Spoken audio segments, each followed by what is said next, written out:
if you sell something and it feels sometimes like getting people to buy is like pulling teeth, like it feels too stressful, it feels too difficult, it doesn't feel effortless, it doesn't feel easy. Maybe you're having good conversations with people where they're responding well, responding positively, but you're just not taking them over the line. There's a good chance that the issue lies in the framing, meaning how you set up the person's intentions to buy. Because as a sales rep or as a coach who's selling, you're still a sales rep, you can get someone into a psychological, mental position, an energetic state where they are willing and wanting to buy. And in today's video, we're going to talk about that. I'm going to go into a pretty in-depth training. It's going to be close to 2 hours long, maybe over 2 hours long, a training that I ran with some sales reps a few days ago, where we break down the advanced mechanisms behind framing, the mechanisms behind influence. So this is a session, a training that's really on psychology, on influence, on framing, on leadership, on the manipulation that is sales. And sales really is manipulation. You guys know I say that all the time. Just people think of it in a negative way when they hear manipulation. Oh my God, it's bad.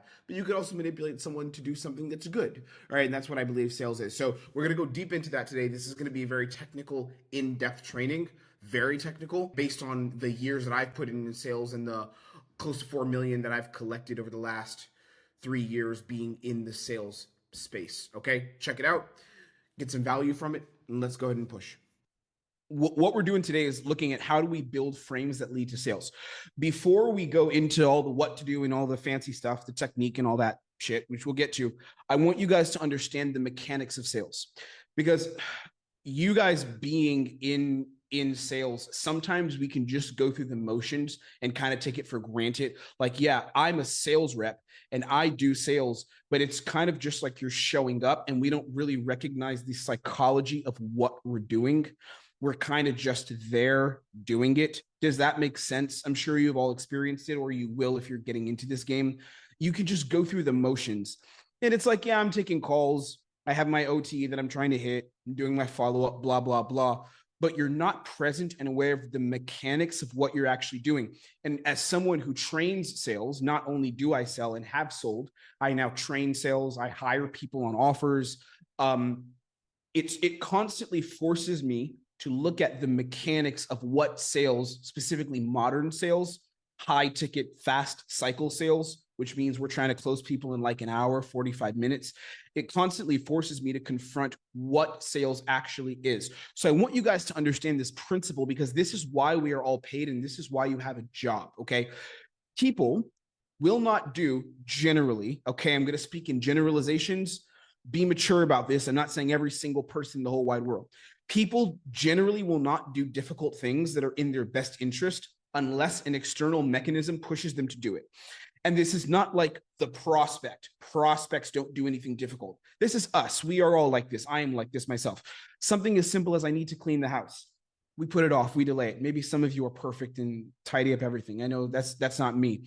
I'm not terrible, but I'm not, cleaning everything all the time. I need to clean the house. But what will be the trigger? Hey, my grandparents are visiting, so now I have a reason to do it, right? I need to go to the gym. I need to take charge of my fitness, take charge of my health. People put it off. Oh, wait, I have a wedding that's going to come up now in a year. That's my motivation to start taking charge of my health and taking charge of like my physique and how I look. I need to build a business. Okay, I'm in this 9 to 5. I don't like it. I want to build a business. I want to do it. People put it off. We put it off. We all do this in different areas. What's the trigger? Oh, I just had a child. So now I realize over the next couple of years, I want to spend more time with them. So I need to take on the pain of building a business now so that I can exchange that for more time freedom in the future. So if people and us, we hesitate and don't commit to these decisions, which have no financial cost, not all of them, but you get the idea. They don't have that cost attached to them of invest 20K. Most of them don't. Why is it that we can expect a prospect to spend 5K, 20K without a certain level of external influence? We can't. The sales mechanic, the very thing that we are paid to do as sales reps, it's grounded in influence. So if you take a second and when you sell, you sit and recognize what you're actually doing, framing and influence is a deep part of high ticket sales. And I wrote this in one of the reminder emails for this challenge. I have friends who are not in sales, like friends that people from the gym, people that are in my life. And there's something they always, not always, but they'll say oftentimes that just triggers me so much about what I do. You're like, yeah, you're in sales. Why don't you just let people make an informed decision? Because people have tried to have people make a fucking informed decision. They've tried. You put like a landing page and you say, write some really good copy, hire one of the best copywriters in the world to sell a product that's 7.5K, 5K, best copywriter ever. They have tested this. People will not convert and buy it. You have to get a closer in there. Sam Ovens has tried this. Russell Brunson has tried it. They've put these long landing pages and they don't work.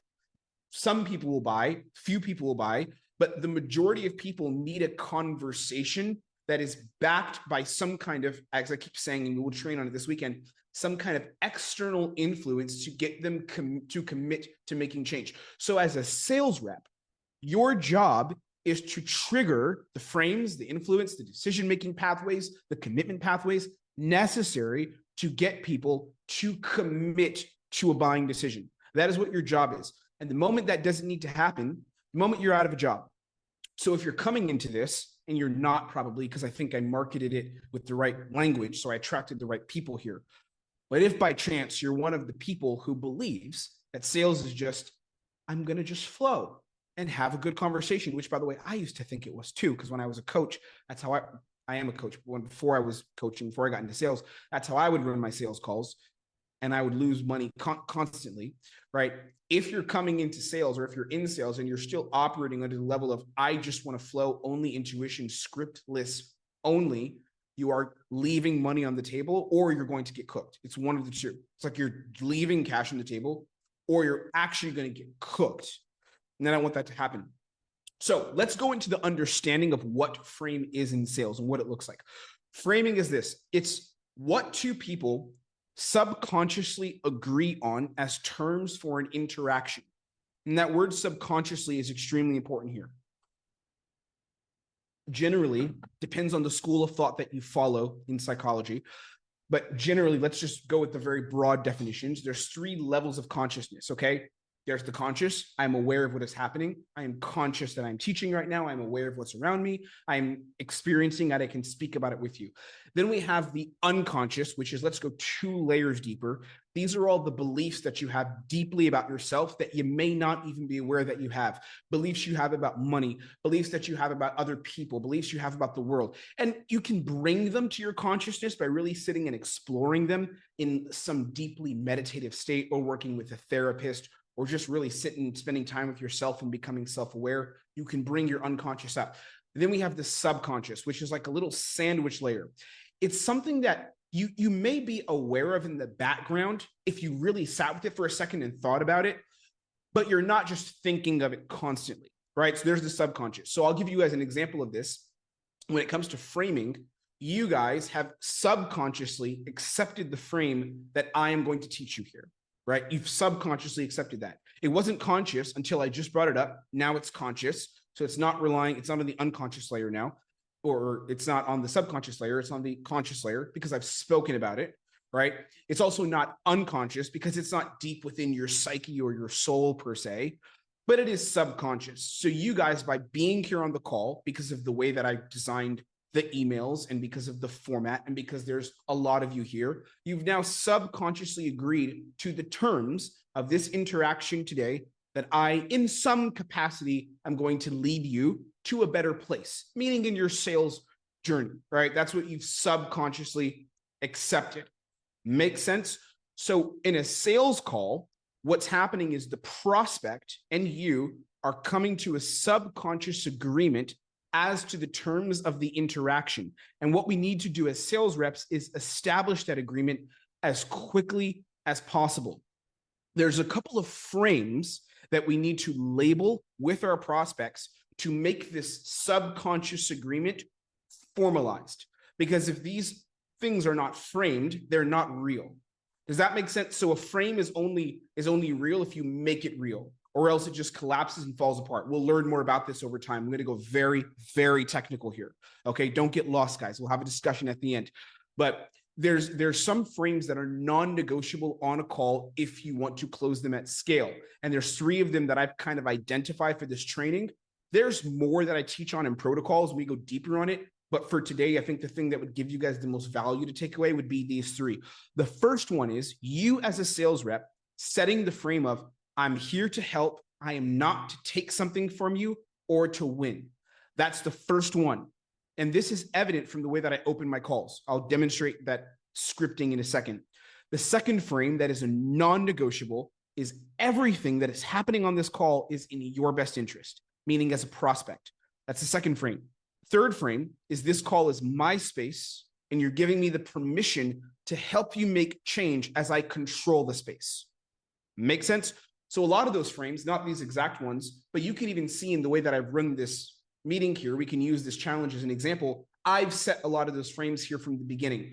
I haven't necessarily done it as aggressively as I would do on a sales call, because to be honest, when I run these challenges, webinars, I just like to have fun. I want to make money, but I also want to have fun. I'm just like, fuck it, I love teaching, so let's just have a good time. But these frames are also evident here. But on a sales call, where you are doing work, like you're paid to be there from an organization or for your business, it's very important that these frames are a non-negotiable. Okay, so here's an example of how I open and frame a call. This is how it sounds. And if any of you ever get on a demo with me or someone on team, this is how it's going to sound. Always, every time. Let's say, who am I going to talk to today? Who's gonna role play? Someone unmute and just say, talk to me, and I'll talk to you. Yo, what's up? All right, Ben, this is 2 times now. All right, we'll go again, Ben. So you jump on the call. I'll show you how I open it. Ben, can you hear me, bro? Yeah, I can hear you great. Easy, easy, easy. Why don't you have a picture on your white wall? It's like very white. Why is there not a photo breaking up the space behind you? I actually had a jersey hung there that I took down. Why'd you take the jersey down? Who told you to do that? Nobody. Okay, well, who was the jersey of? Sidney Crosby. Okay, solid. Hockey, very good. Okay, cool. Let's jump in, brother. So my name is Tim. I'm an advisor here at XYZ Company, and 3 things I want to do with you on the call. Number 1, I want to understand you more, and when it comes to growing your fitness practice online, I want to understand just what you're looking for and kind of where you want to be. Secondly, is I'll lay out how we can help and what our process looks like, our system looks like, and what the journey of that looks like together. And then third, we'll talk investment, and we'll look at next steps. If you feel like it's aligned, we'll do an onboarding here, talk about the best plan to get you started from a financial perspective. And if it doesn't align, then we'll part ways. I'll ask you why, and then we'll go from there. How does that sound, man? Sounds good. Easy. Let's jump in, brother. So, and then first question. That's how we frame to introduce a call. Thanks, Ben. Now, this framing continues throughout the call in different ways. It manifests in the way that you ask questions, the way that you present information. But from the very moment a call starts, we want to control the frame. I'll give you guys something else. This is a really powerful tool. You may have heard it before. I'm not the only person who teaches this, but I'll teach it in my way. Pattern interrupting your calls. There's a specific reason that I asked Ben about the non-photo on the wall. What I said doesn't really matter in terms of the photo. The key was to get Ben into a state where he was more receptive, momentarily more impressionable, momentarily willing to engage on the terms that I set. That doesn't happen if a prospect is in a state of high resistance.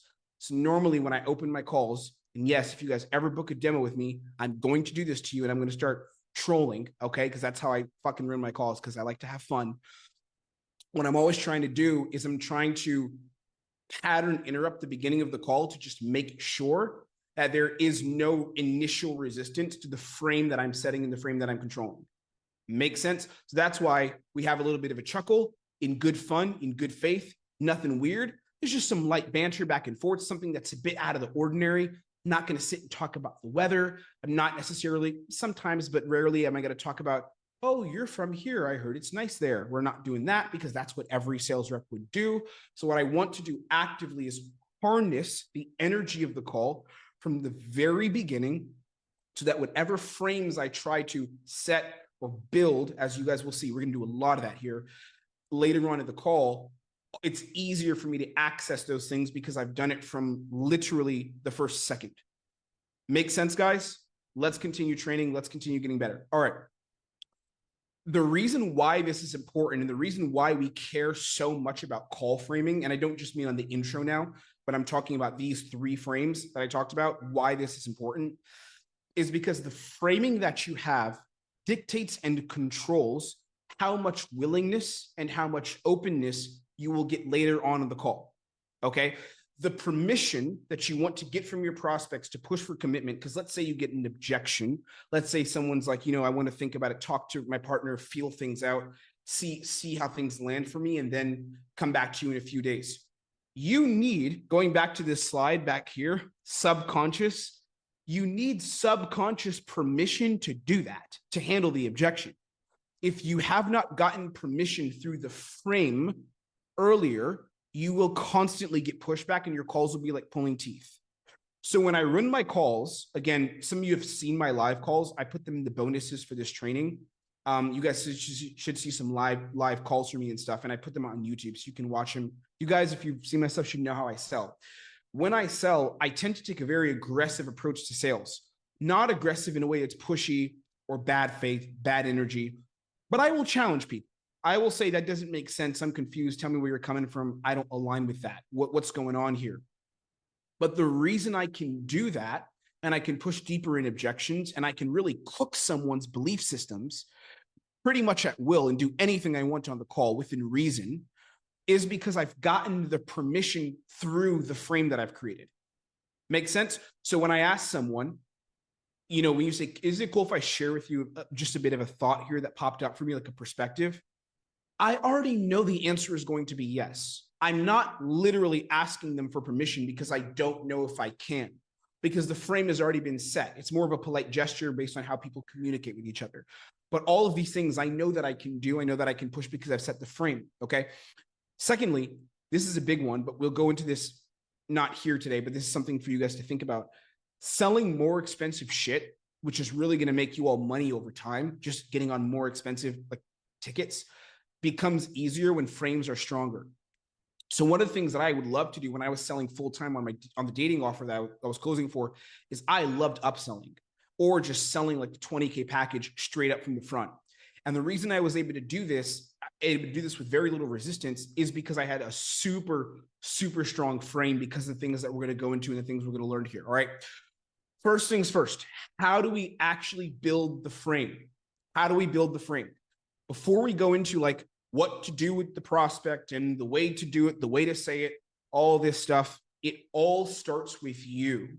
It starts with you. And I'm sure you guys have heard this from other sales trainers because it's real shit. So I don't have anything fancy and new I'm making up off the top of my head for no reason. This is a standard principle if you're good in sales, but I'm going to teach it to you guys my way, in the way that I've applied it, in the way that I teach my sales reps.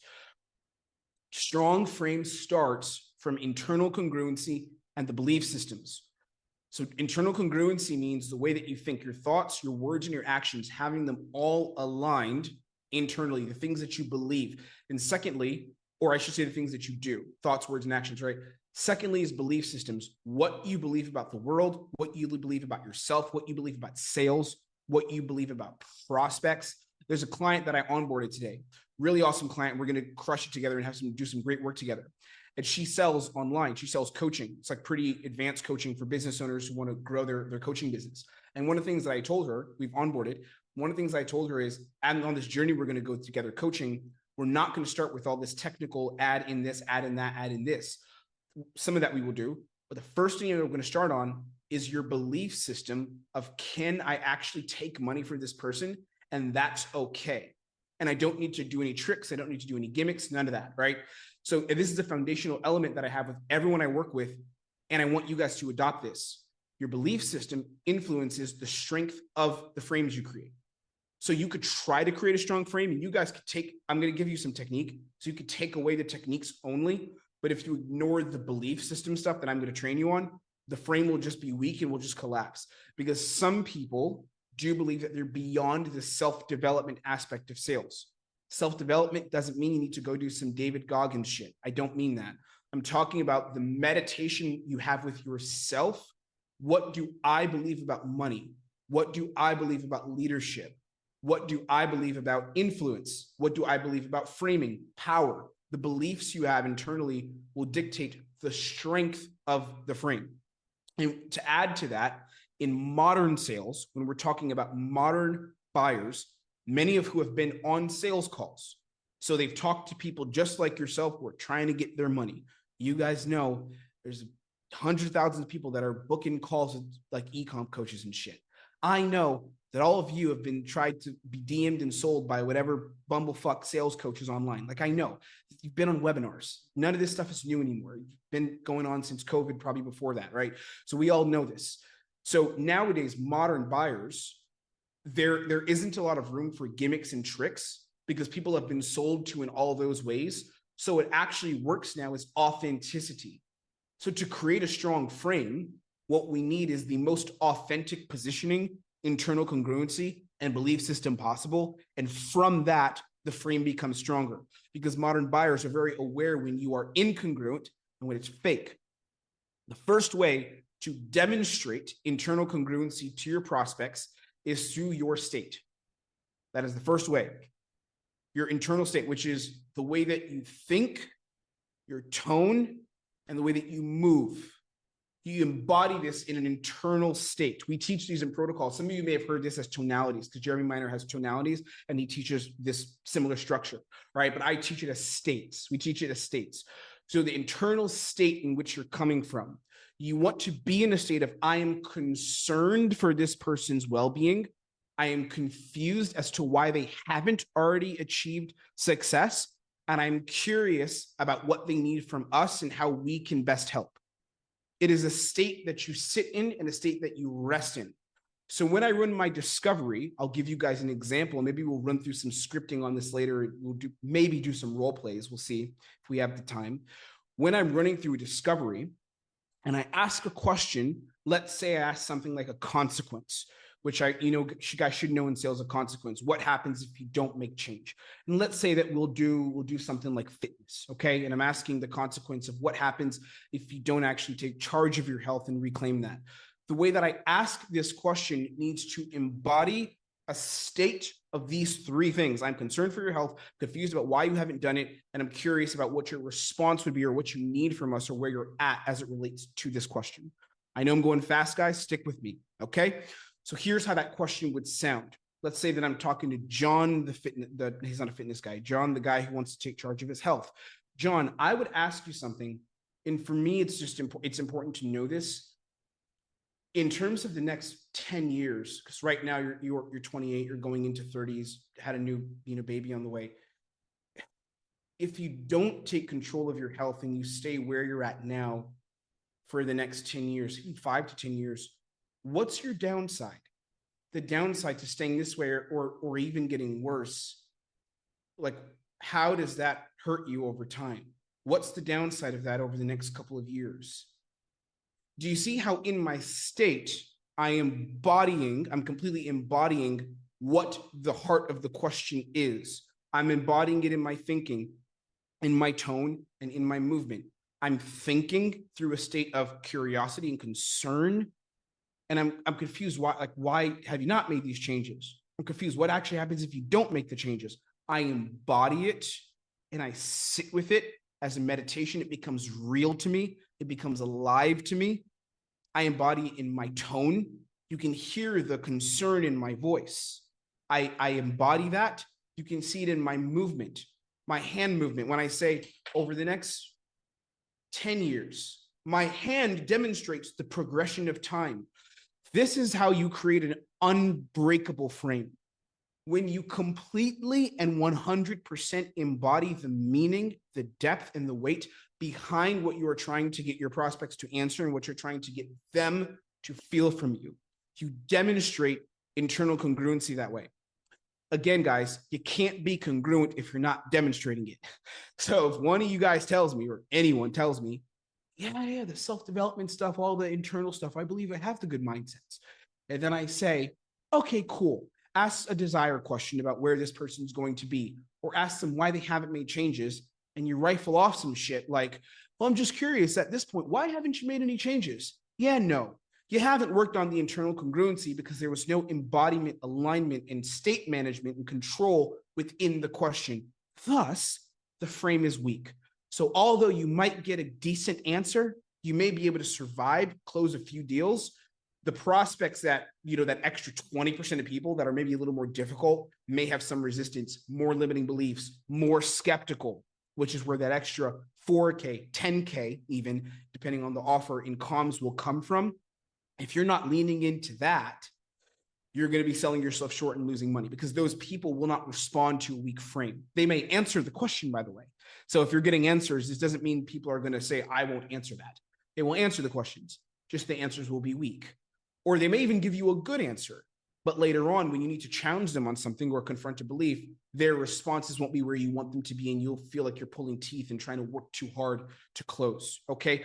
The second way we demonstrate this internal congruency to our prospects is through our own beliefs. So one is our state, like I said before, and then secondly is our own beliefs, okay? First belief, I have a right to help this person. I have been given the right to help this person.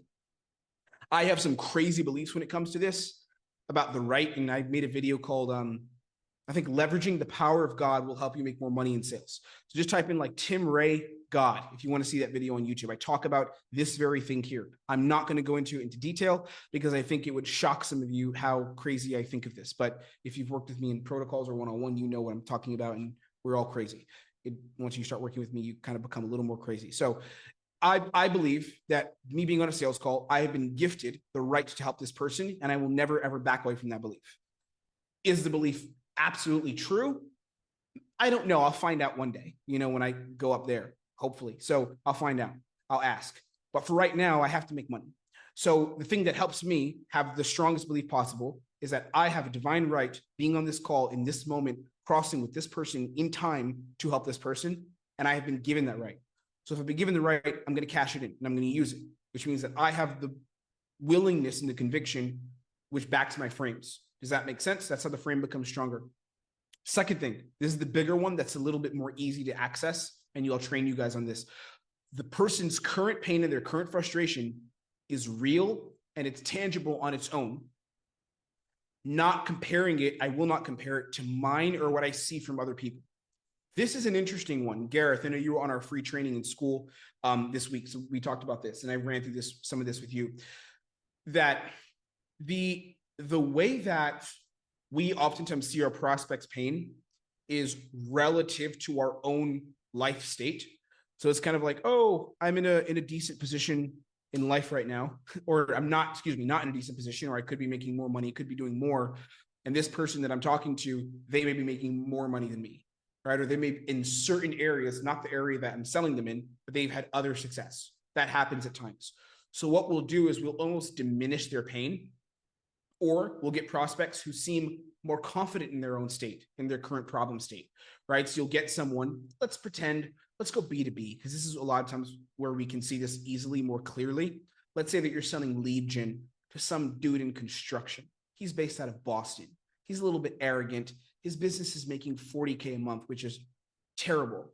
Just because you have to see it that way as a sales rep, it's terrible. He should be doing 100, 300K per month. He's not even doing 7 figures, right? It's terrible.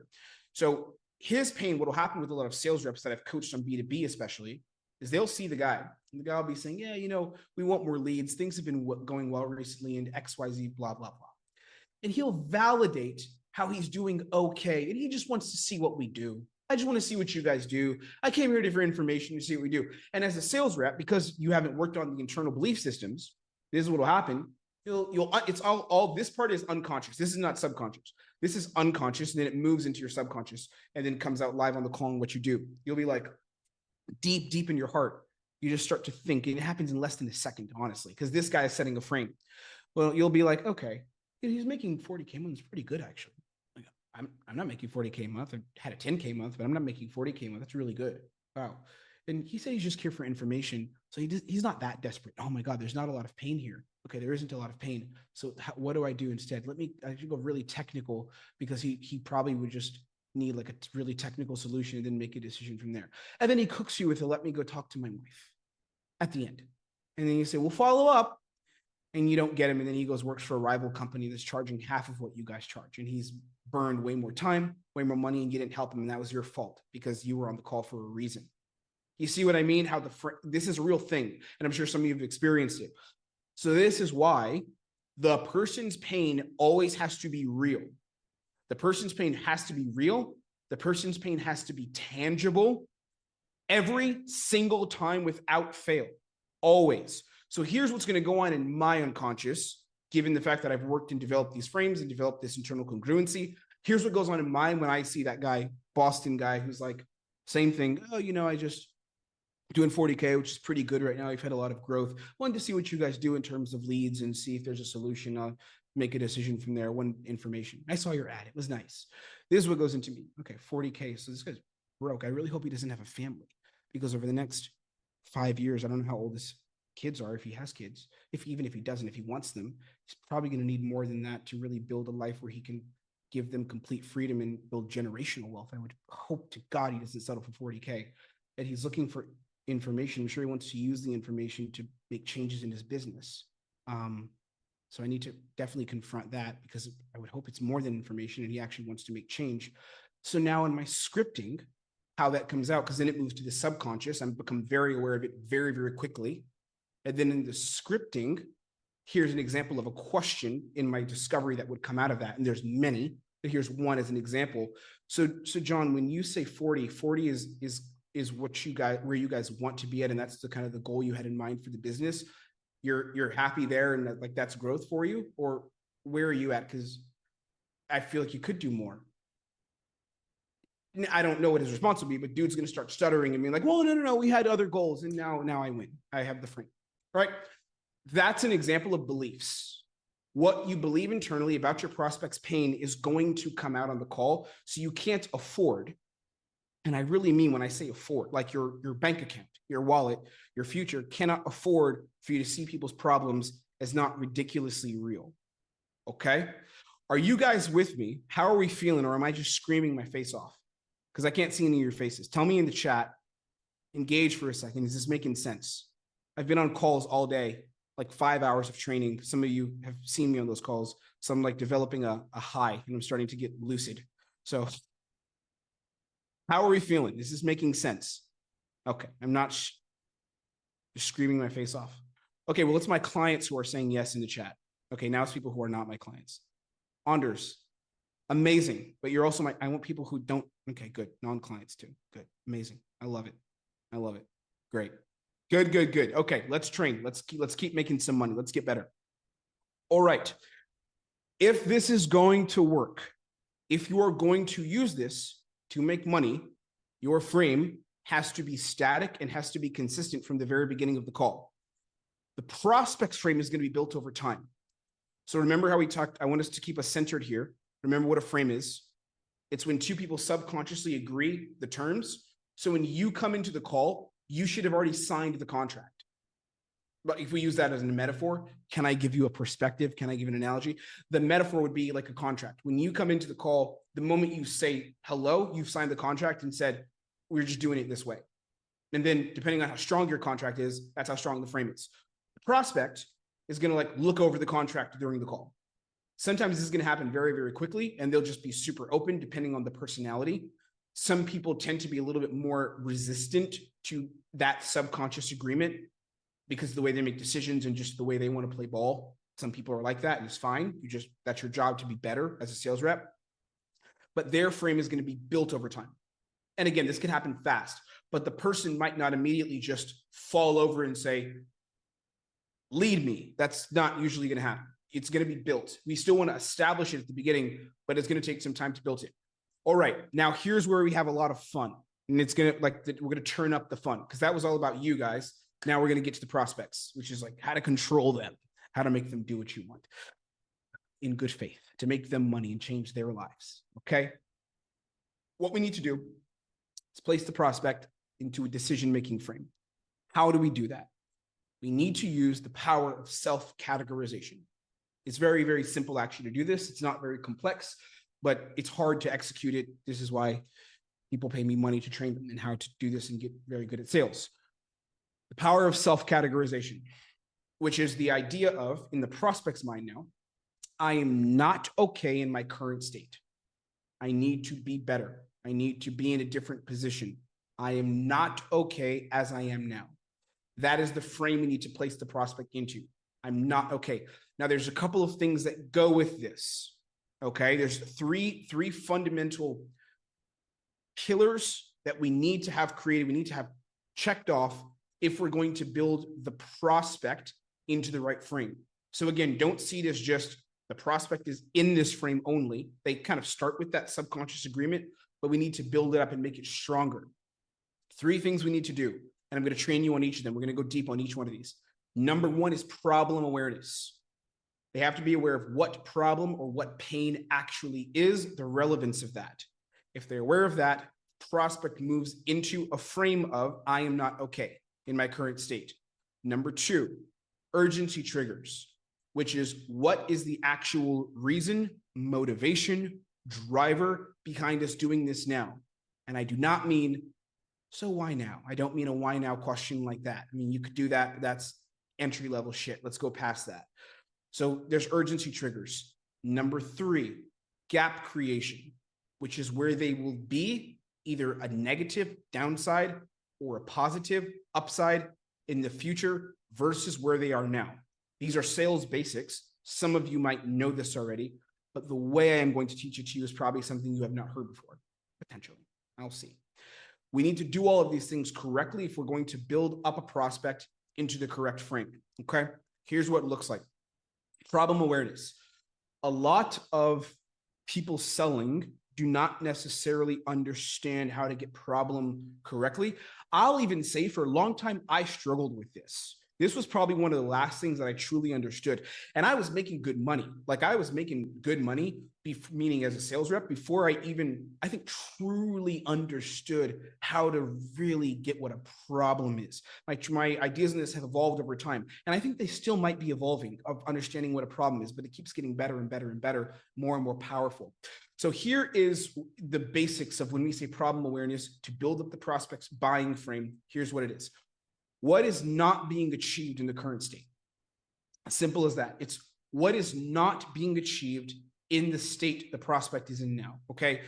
And what this means, what it translates to is the present pain, or it could be the present discomfort, because the pain might not always be felt in the present, because sometimes this is not as common, but sometimes people are making changes to have a bigger impact on their future, and many things won't change immediately. That is a real thing. And I've tried to explore this and see, how do I see this as a sales rep and as someone who's coaching it? But some people's pain exists much more strongly in the future versus the present. But the discomfort of knowing that pain will happen is always in the present. Make sense? So we always are still living in the current state where the prospect is now. What is the present pain or the current or the present discomfort by not achieving XYZ outcome? So I'll give you some examples. We'll use fitness. I don't have the physique that I want. That in itself is not a problem. Why do you care about not having the physique you want? Who cares? It's a physique. What is attached to that though? I'm lacking confidence. Right now, I feel like I'm not a good example for my children. They won't grow up with a healthy mindset. This could go a whole bunch of ways, by the way. There's many different places where this could go. That's fitness. Another example, B2B lead gen. We don't have enough quality lead flow. Again, means nothing. Tangibly, that has no definable meaning. People say it like, oh, our leads are not where I want them to be. So what? What is the outcome or the thing that you cannot do in the present? It's hard to scale and hard to invest in ads. We can't put money back into ads because our organic, whatever term, lead flow is not where we want it to be, which means because I'm not making the money I want, I can't buy my dream home as a prospect, right? We can't do that.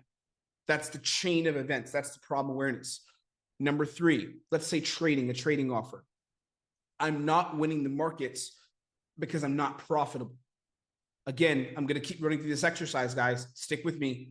Why do we care about being profitable? It doesn't matter. It doesn't matter. I'm not going to say objectively, but why do we care about being profitable? I'm confused. I'm curious. Why does it matter if we're profitable or not? Who cares? It's just money. Oh, okay. Well, I can't quit my 9 to 5 and I can't travel. Well, that's not fun. Well, why do you need to travel then? Because you could just stay at home. I feel like my life is passing me by. And then we have to stop because it's not therapy and we're doing a sales call. So we're not going to do this endlessly. You get what I mean? So we need to get to a point with problem awareness where the prospect is aware of the consequence, the reality of what they're missing in the present. And only until we have that awareness triggered, that awareness comes to the light, do we start to move the prospect more into this buying frame, okay? Next, we have urgency triggers. This is a big one. This is a one that a lot of reps don't understand. And I think a lot of the training in sales fails a lot of coaches and a lot of reps because it's kind of ask these questions. Then they give cookie cutter advice because I don't believe they understand human behavior intimately. So I'm going to try to explain it and pull more weight here for you guys here. Here's how urgency works, the mechanics of urgency. There needs to be a reason for someone to actually do this now versus doing it later. And I don't mean like, oh, why are we here now? Because that's when you get people saying, oh, I saw the ad, or them saying I have more time. All right. The way urgency works is it's kind of an equation. I'm not Alex Ramosi, so I couldn't think of a cool equation to put on the board, but I would have loved to do that. My brain couldn't go there. But here's kind of what the equation is. It's the cost of the delay compared to the pain of parting with finances. That's what a why now is. That's what we're essentially trying to get when we trigger urgency. What we're trying to do is make the cost of not doing this now appear in the prospect's mind significantly higher than the pain of parting with finances in the present. Make sense? So if we go back to this, let's use fitness. I don't have the physique I want because I'm lacking confidence. It's not a good example for my kids, and they don't grow up with a healthy mindset. That chain of events, furthering that chain over the next few weeks, let's say they didn't do this now, and they did this, they said, I want to do this in 2 weeks. In my opinion, as a closer, we're going to go back again, show you guys how it all comes full cycle. This is crazy shit. There's no room for gimmicks and tricks. So when I ask a why now, and we trigger urgency, it's not a gimmick. It's real shit. You'll see what I mean. We're going to go back here. So if I go why now on someone with fitness and they want to delay it, maybe it's not objections yet, but I'm wondering, I'm like, they could delay this for 2 weeks and say, let me get back to you. I don't want them to do that. So we have to go with a why now question, which if you've all trained sales at a basic level, you know you have to do that. So when I ask my why now, here's what it's attached to. You lack confidence. You're not a good example for the kids in your opinion, and they won't grow up with a healthy mindset. You want to be a better example to your 8-year-old and your 5-year-old. Okay, cool. If you go, I'm not saying this to the prospect, but this is the intent behind my what now and where I want to get to. If you go 2 weeks acting as this parent, as this husband, this father, this man who is not setting a good example for his family, and who is actually walking away from the commitment to change, in my opinion, as a sales rep, as a person, no gimmicks, no tricks. I genuinely believe this. I think that you not committing to being a better father and husband, because that's what we're attaching this to, right? Being a better father and a better leader. I think that you going even 2 weeks not being that person and what that represents is far worse than you parting with $3.5K on a payment plan on this call. In my opinion, tell me if I'm incorrect. To the prospect. Again, I'm not saying all this all the time, but you guys get the intent of how powerfully you can sell. This is when sales becomes fun and becomes like highly manipulative, actually, where you actually should help people because this guy should lose weight. And you really start to create change. Don't let this stuff scare you guys. This will make you money and you will become elite. This is the chain of how it works in my mind and how we use these things and, you know, the way to make money. Look at B2B lead gen, same thing. We'll go with arrogant Boston asshole guy. Okay? Hard to scale, can't invest in ads, not being able to buy a dream home. If I don't ask him a why now, there's a high chance that he's going to say, cool, bro, we're going to revisit our quarterly blah, blah, blahs, earnings, whatever we're doing and what plans we have in our business, even though his business is not even big enough where he should review all that stuff at scale because it's not that big. But whatever, we're going to review what we're going to review and we'll get back to you in March. But this sounds really good. Okay. I don't want that to happen. I need him to be under a frame of I'm cooked if I don't do this now.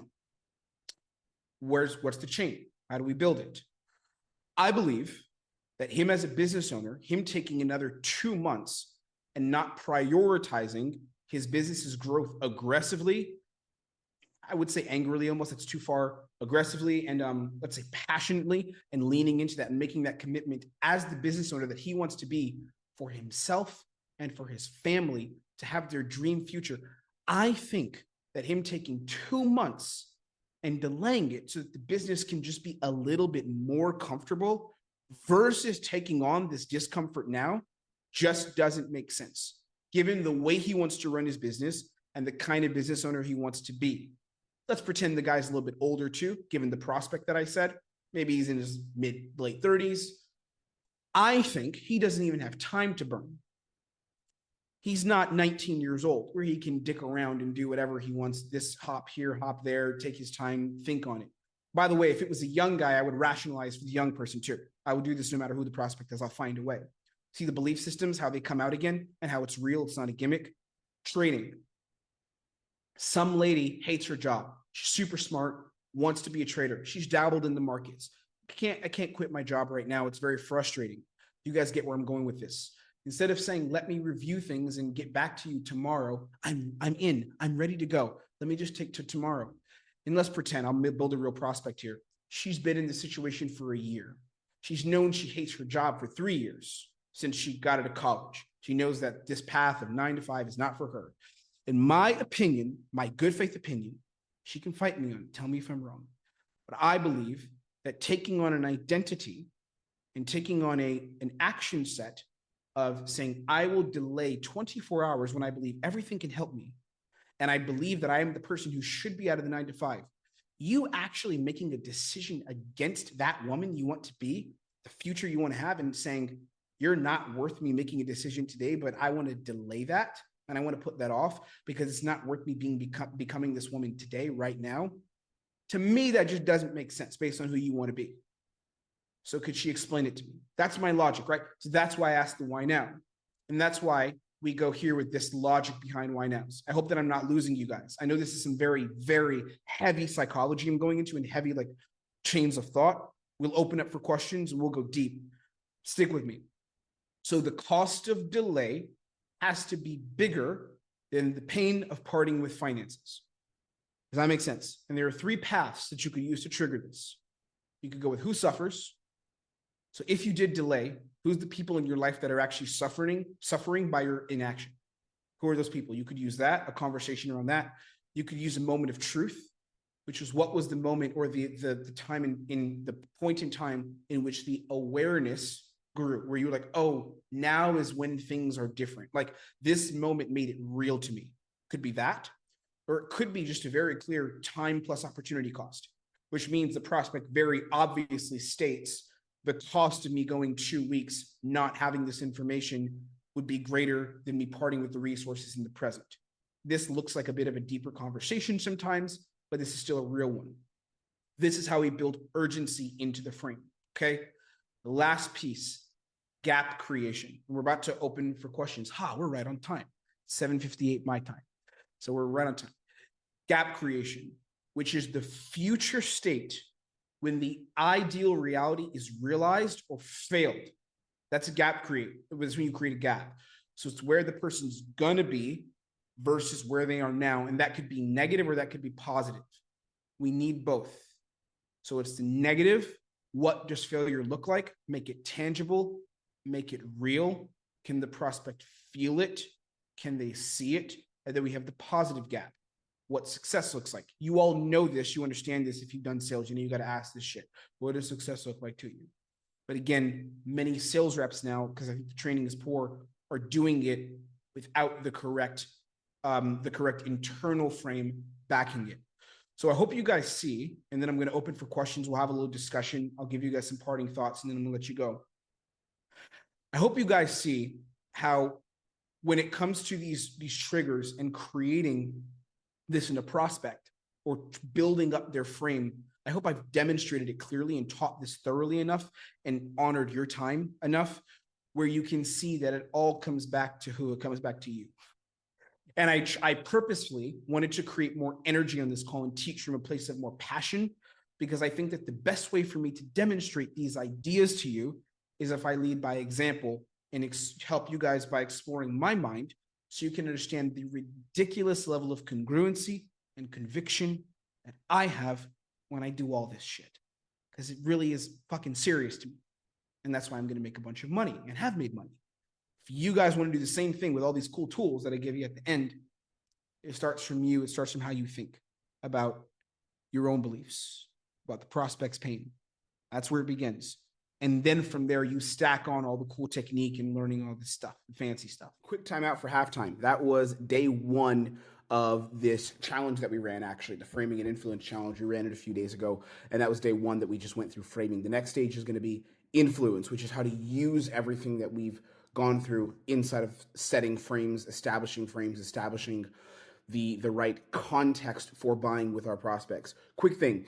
If you want me to help you make money in sales, if you are a coach and you want to sell more, or if you're a high ticket sales rep and you want to sell more so that you can increase your personal earnings, what you take home every single month, down below, you can book a call. It's not a sales call. It's a strategy call, which is 15 minutes.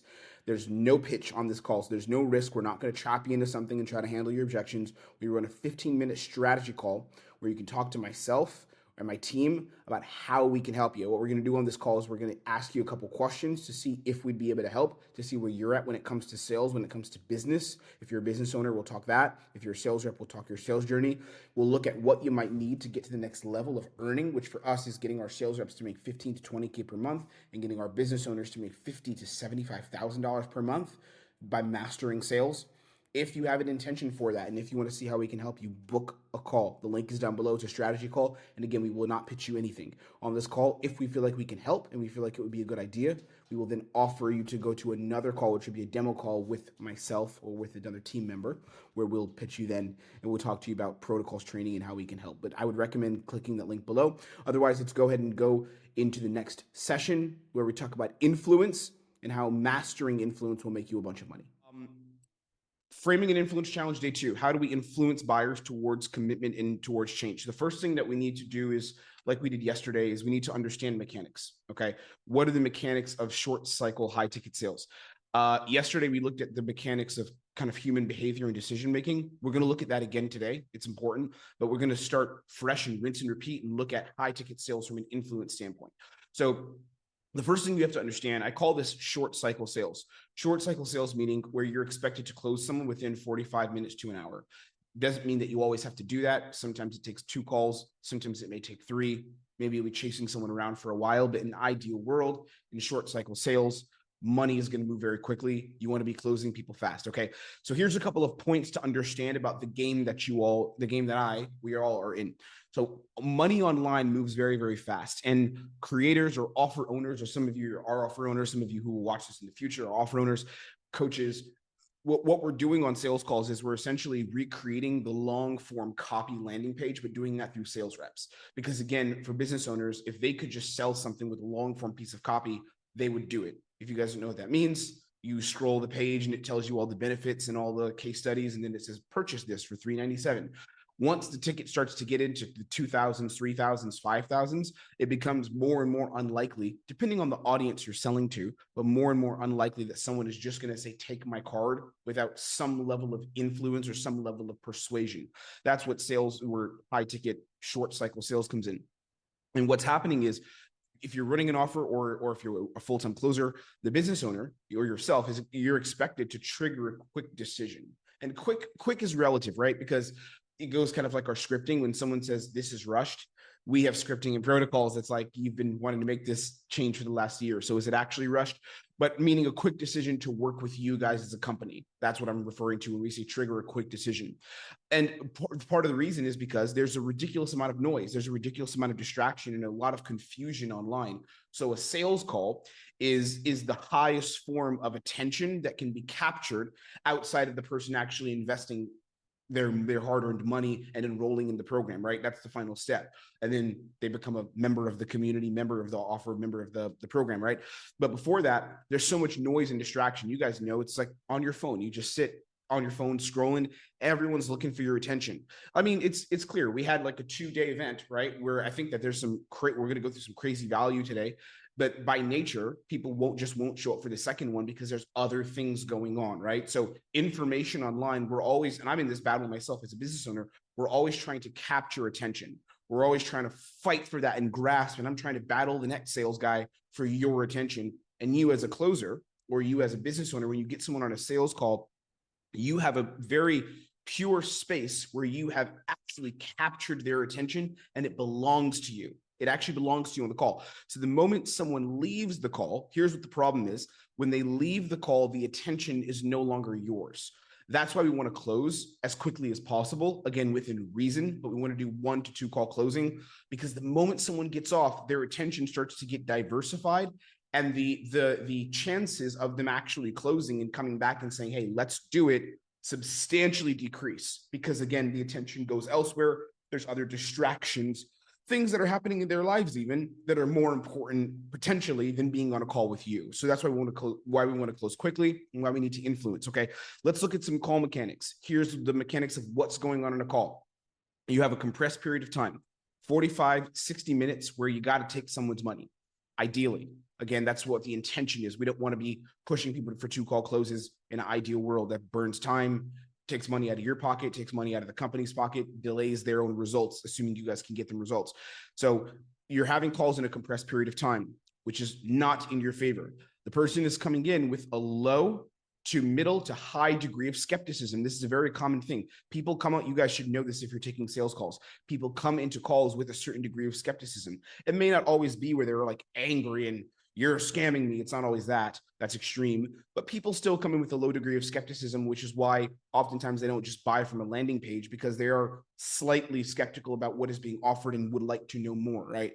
There's a decision-making window that is attached to a very short conversation. So 25, 30 minutes is a short conversation. And at the end of that, there's going to be a window of decision-making. Usually it's around maximum, shortest amount of time, 1 minute. You say, hey, this is how it works. We're ready to get you started. How do you feel? That takes 30 seconds.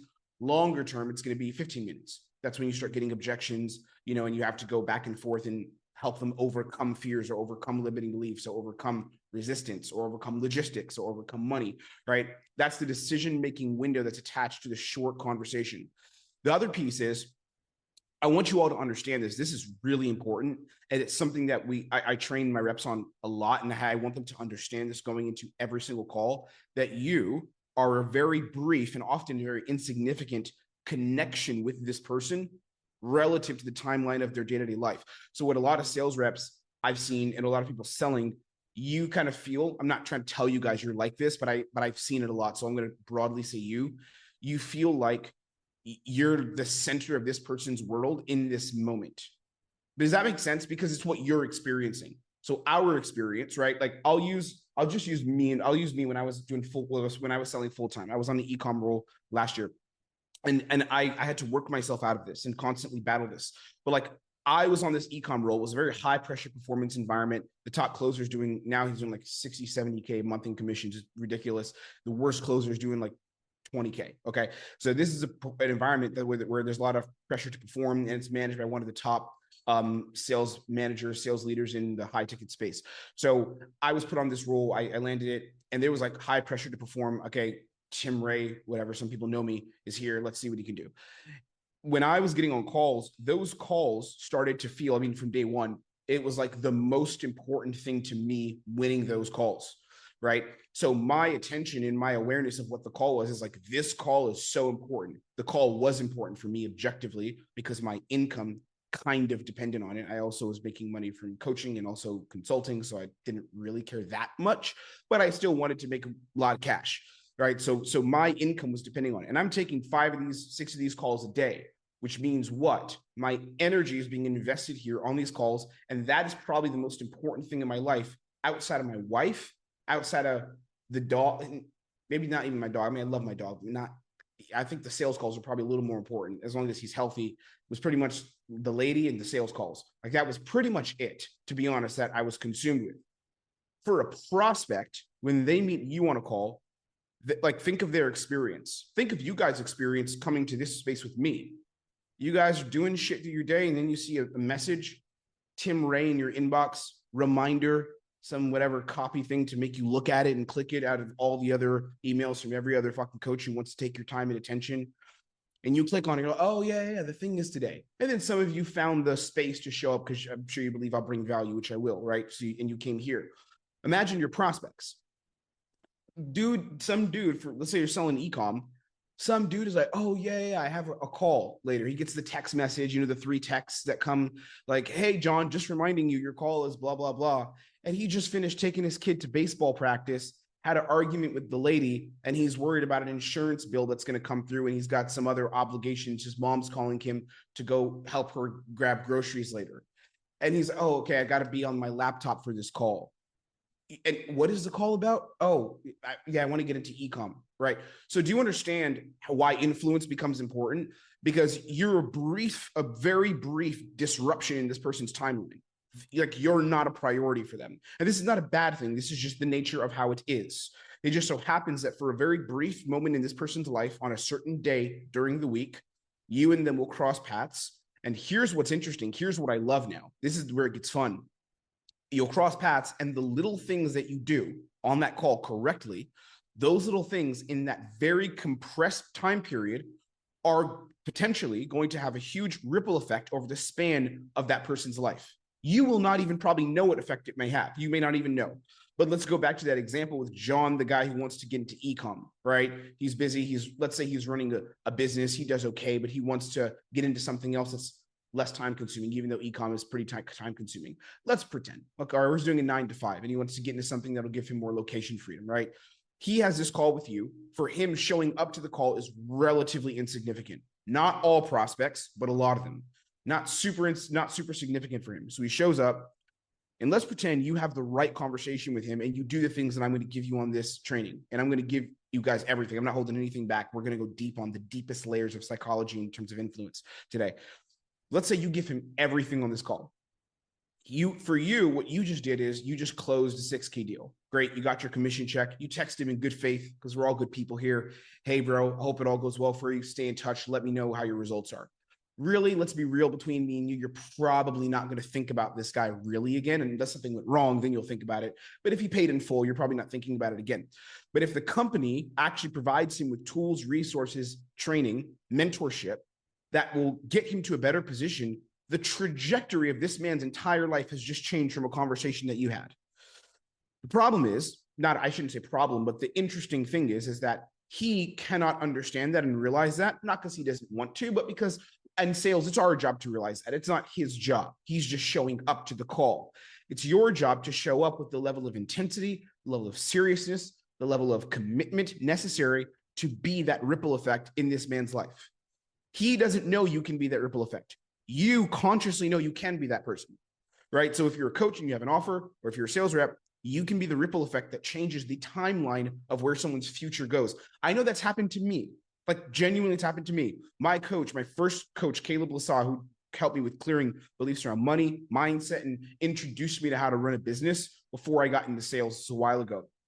Me having a conversation with him, it was I don't know how much I invested. It was between 20 and 25K. It was a huge investment I made. It was the scariest thing I ever did. I was on like an extended payment plan because I couldn't pay that all at once, but I paid that a long financial commitment. It was more than my rent every month. And me working with him, because I gave objections on the call. It was like, okay, finances, let me think about it and all these kind of things, because I just wasn't into space to understand. I hadn't developed a healthy relationship with how I purchased online or invested in myself. So I was just like operating through fear, right? Like we talked about some of those things yesterday. He handled my objections. Shout out you, Caleb, for doing that. And me having that one conversation with him, it just so happened he wasn't just a closer. He also was the coach. And doing that coaching with him changed the course of my life. Do I think that I'd be in a decent position now if I hadn't worked with him? Probably. I think I probably would be. And maybe someone else would have had to have that ripple effect, right? But the reason that would have happened is because I was in a space where I was connecting with those kind of people also. So imagine if I wasn't in a space around people like Caleb and I didn't have those opportunities and I had just clicked on an ad and I just so happened to stumble onto the call with Caleb and he didn't do the job of handling my objections. There's a good chance that and let's say I was a 9 to 5 type of guy, which is okay, but there's a good chance I wouldn't be where I am now because maybe I wouldn't have clicked on another ad from anyone else and had an opportunity to change my life, right? But I did. Makes sense? So you as a sales rep have the responsibility of the ripple effect in this person's life. Now let's start to build this model of influence. And today we're going to go into a very structured model on how influence works. It's very, very detailed. It's very structured, but it's important you guys get this in the way I'll break it down. So let's start with this. Why is influence a force for commitment? Because yeah, people could commit on their own, I guess. Maybe they won't. But why do we actually care about influencing people? Because your goal as a sales rep or as a coach who's running an offer is to alter the prospect's state. That is essentially your goal in discovery. That's what we're trying to do. I should have put this as the mechanics of influence. Honestly, that's the better title. But your goal is to alter the prospect's state. That's what we're trying to do. So the prospect will come onto the call generally in one of these three initial states. And again, not always exactly one. It could be a combination of many of these. It also could be none of them. It's very rare, but sometimes it could be none of them. I'll talk to people sometimes and they're just like, dude, I recognize I need change. This is it. I've done all the mindset work. I'm not operating through fear. Let's go. But those are not the leads that we really, oh my God, I have to close this person, because that's easy. We care about the ones where it changes you from a 5K a month sales rep to a 15K a month sales rep, right? Or 10K to being 15, 20K. That's what we care about, okay? So the prospect is going to come onto the call in an initial state. Oftentimes, the initial state is going to be in one of three categories. They're either going to be unaware. That's one, which means that they're not clear on the reality of their own frustrations, their own setbacks, and their own failures. And it doesn't mean, hear me out, guys, it doesn't mean that they don't know consciously that this is happening. It's not like they have never sat and thought about it, but it means that they're not operating with a consistent awareness of where their life sits right now. So do you see how the moment on the sales call becomes really important? Because you have 45 minutes or 25 in discovery to bring the awareness higher to where those things become relevant to them, to where this reality of, I am frustrated, I have setbacks, I have failures, and this is what they look like, that becomes important. Number two, the second state is complacence, where you get some prospects that are just settled at where they're at. They're like, hey, I'm pretty comfortable where I'm at right now. Doesn't even mean that they don't recognize there's something more they could have, but that's not enough for someone to buy. For someone to invest in high ticket, they can't just feel, oh, I want to make more money, or I want to lose weight. It's not enough. They have to recognize where I'm at is not good, and I recognize that I have pain being where I'm at. So that's complacency, where they're settled in where they're at now, and they're accepting it is just this way. Number three is resistance, where they have a resistance to doing things differently or breaking out of their old decision-making patterns or their old habits. Generally, people who are in a state of resistance tend to feel like more bad faith prospects. Generally, not always, but even a bad faith person, if I'm a closer, I'll take their money. If they're someone coming in for protocols, I won't take their money. I don't work with people like that. We'll just decline them. But if they're someone like, and I'm a sales rep, I don't give a fuck. My job is to take your money. I'll let the business owner refund you if he wants, but I'm going to do my job, right? And take your money. So we have those three states. We have unaware, we have complacent, and we have resistant. That's the initial state. What we're trying to do using influence and the mechanism of influence is to get them into an ideal state. Okay, we're trying to get them to shift out of one or more of these states through our discovery, which I'll teach you guys explicitly how to do it here. And we're going to get them into an ideal state. An ideal state is where they're committed. Hey, I'm committed to taking the actions that are going to lead to me being in this position where I want to be. That's obvious. How much money do you want to make? How much weight do you want to lose? What do you want for your family? We all should know those basic questions in sales. Okay, committed to taking action, or urgent, a state of urgency, which is change needs to happen now and not later. I don't want to go even another day not having committed to change. I don't want to go another day not having change. Number three is willing to make changes that are outside of their current state. Make sense? So I'm willing to go past where I'm now. I'm willing to go past that and make changes in a way that might be very, very uncomfortable for me. Not just action. So action is one level. I'm willing to do things. Urgency is when it needs to happen. Willingness is I'm willing to bring myself up and get uncomfortable to make changes from the current state. All right. So this is the game of influence, and these are the mechanisms. A couple of fine points here that are really important, or else this won't stick. If you alter someone's state, which you're trying to do on a sales call, if you alter someone's state, a new set of actions are going to come with the new state. That's why we want to influence people. Because if I let someone stick in a state of unawareness, I'll give you guys an example, right? We'll use something like B2B. I'll use B2B we have a B2B offer where I consult for business owners who are doing sales, or who have offers, and I help them build up not their sales skills, but I help them kind of build sales infrastructure around that. Okay. So if I'm working with someone, sometimes I'll be on a call, talk to a business owner, and they're kind of like, yeah, the sales calls aren't where we want them to be per se. and there's just a lot of things to manage in the business. Okay. Me as a sales rep there, because I'm selling for my own business, and I want to get a B2B consulting package done, right? Their unawareness is based on, and the state that they're in is based on, like, there's many things that we could address. Sales is one of those blocks and one of those potential priorities, right? Which is also going to be potential complacency. So they're a little bit unaware and complacency. It's not going to be resistance. Rarely do I get someone, again, who's resistant. That starts to be a little bit more bad faith, but it's more so unaware and complacency. Those are the most common ones. So if I talk to a prospect like that, I want to shift them into a state where they are recognizing sales is the engine that's going to give us more fuel in the business to invest in other things, like hire team members, invest in more marketing, things like that. We need to dial in sales first and foremost. That's my philosophy as someone who is sales focused. This is my industry. This is my job, right? So imagine this: if they're operating in that state of unawareness, what is the action set that would be attached with the state of unawareness? What would it be? Who can volunteer and kind of explain that and answer that? Chris, what do you think it would be? Let's say a business owner who's doing 30, 40K. They have one like setter on the team. Sales are not amazing, but they're like, oh, we could do sales and marketing needs to be worked on too. And they're unaware of my belief, which I think they should have, that sales is a driver. What would the action set be potentially on the call if they're sticking in this state of unawareness or complacency? The action set from them or from you? From them. What would they do? What would the action set be?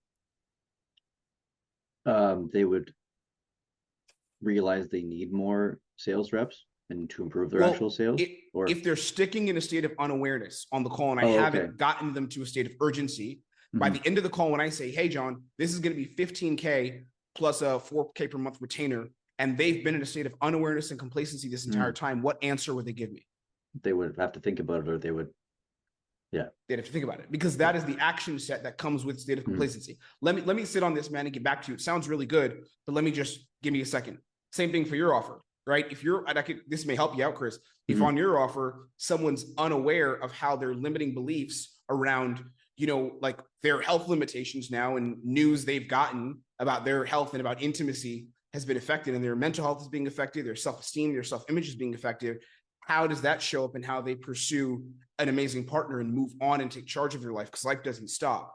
If they're unaware of the pain of that and the pain of their thinking now, or the consequences of their thinking, and they stay in that state, that ends with when you say it's going to be this much, it ends with oh, that's a lot of money. Let me sit with this and kind of do some more work on myself and come back to you, bro. But I'm going to keep following your content, right? Because the state makes sense, Chris. Go ahead. Yeah, because some people are just okay with where they are. They don't realize that where they are is not okay. And here's the interesting part, guys. Here's where it gets fun. Thanks for that, Chris. Here's what's interesting. Yes, Chris, you're right that some people don't realize and people don't realize, but you as a sales rep can run the conversation in such a way where they do realize. You can do that. That's where influence comes in, right? So we'll continue training and let me adjust my camera a little bit. We'll continue training. Okay. So the first thing is, first, we need to alter the state, because a new set of actions will come with the new state. Second thing is, a state isn't true or false or good or bad. It just is. This is really important, guys. And I was wondering, should I put this in here? Because I think I'm going to drop these trainings on YouTube over the next week or so. Some people who see this may not like it. I don't really care, but I just want to explain what I mean by this. Like, some people may think, okay, I'm in a state of taking action, and that state is better than being in a state of complacency. I agree. And if you told me, Tim, tell your child this, I would tell my child, yeah, take action. Of course, I believe one is better than the other. Absolutely. But as a sales rep, you really can't afford to get emotional, which is this next point here. You don't want to get emotional.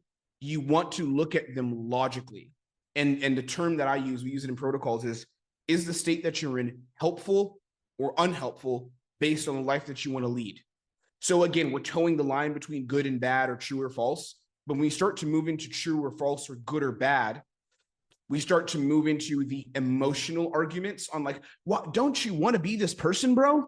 No, I don't care if he wants to be the person or not. Like, emotionally, I really don't care. I care about, do you want to have this end result in your life logically? Like, would you like to make more money and buy a home, or make more money and retire your parents? Is that good for you? If it is, then what's the state that would be associated with it? So what we want to do, and when I'm training guys in objections and they start learning objections with us, one of the first things I have to do, especially with people who are more opinionated and have strong beliefs, is I have to tell them, take your beliefs out of the objections. This is a really interesting point. It's really cool when you can do this.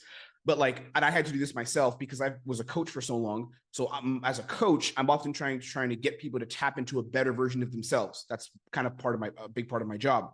But on a sales call, I don't want to do that.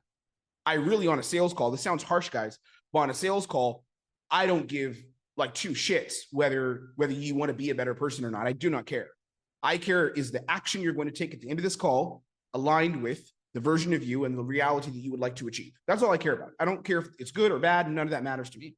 And the reason why is because we want to stay away from moral high ground. Because if you get into moral high ground, like I think someone asked yesterday, it could have been Eunice there. You asked, like what if the person wants to take, what was the thing, like 3 weeks? Why can't they do that? Or it could have been you, Richard, also. The reason I struggled to answer it is because I don't actually have a moral high ground on why they can't do that. They can do that if they want. I don't mind. I'm totally okay with it. It's not good or bad if they want to do that. I'm just curious, confused, a little bit concerned even. How is that in line with the person you said you wanted to become within 3 months? Because to me, it looks like you'd be burning time. That's not good. It's not bad. Just doesn't seem really helpful based on where you want to be.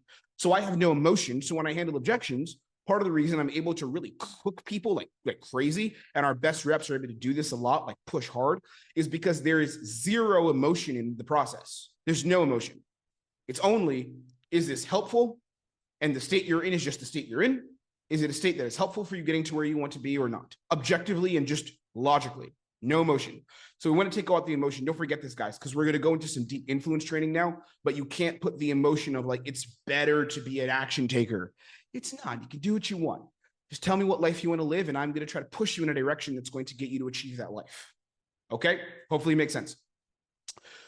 Let's start to look at the actual, oh, here's where I said the mechanics of influence. I guess earlier I didn't think it should be called that. So let's look at the mechanics of influence. We're going to go into two things, guys, and this is what's going to change the game for you. You can use this on your calls now. I wanted to give you things that you can use literally now on your next sales call. Okay? So this is not stuff you need to wait months and months to use. First thing we're going to learn today is the power of crossroads and how to use crossroads psychology. I'll explain what that means to get people to influence people to commit to making change on calls. Okay. And we operate crossroads. A crossroads is basically, who do you want to be? That's what a crossroads is. This way or this way. Crossroads. We operate a crossroads on two layers. One is the layer of being, the identity of who you choose to be. And then is the layer of doing, which is what are the actions associated with the identity that you've now accepted. That is how we influence people. So this is the secret. You now have the key. We're going to look at how to implement it. But to crush it in sales and using identity framing and all these fun things that are part of influence, we need to use two layers. The being layer, who is this person committed to being here on the call? And then what actions are associated, the doing, with the person you have told me just now in discovery that you're going to be, which on a sales call should always end in swiping your card, which means taking the action, putting yourself in a better position to succeed. Second mechanic, it always needs to be attached to the Holy Grail. The Holy Grail meaning where this person wants to be in their life, which generally, there are exceptions, but generally it's going to be time, it's going to be location, or it's going to be money. Some set of freedom, time, freedom, location, money, something like that. There also is another one for dating offers, which is happiness. That's another one.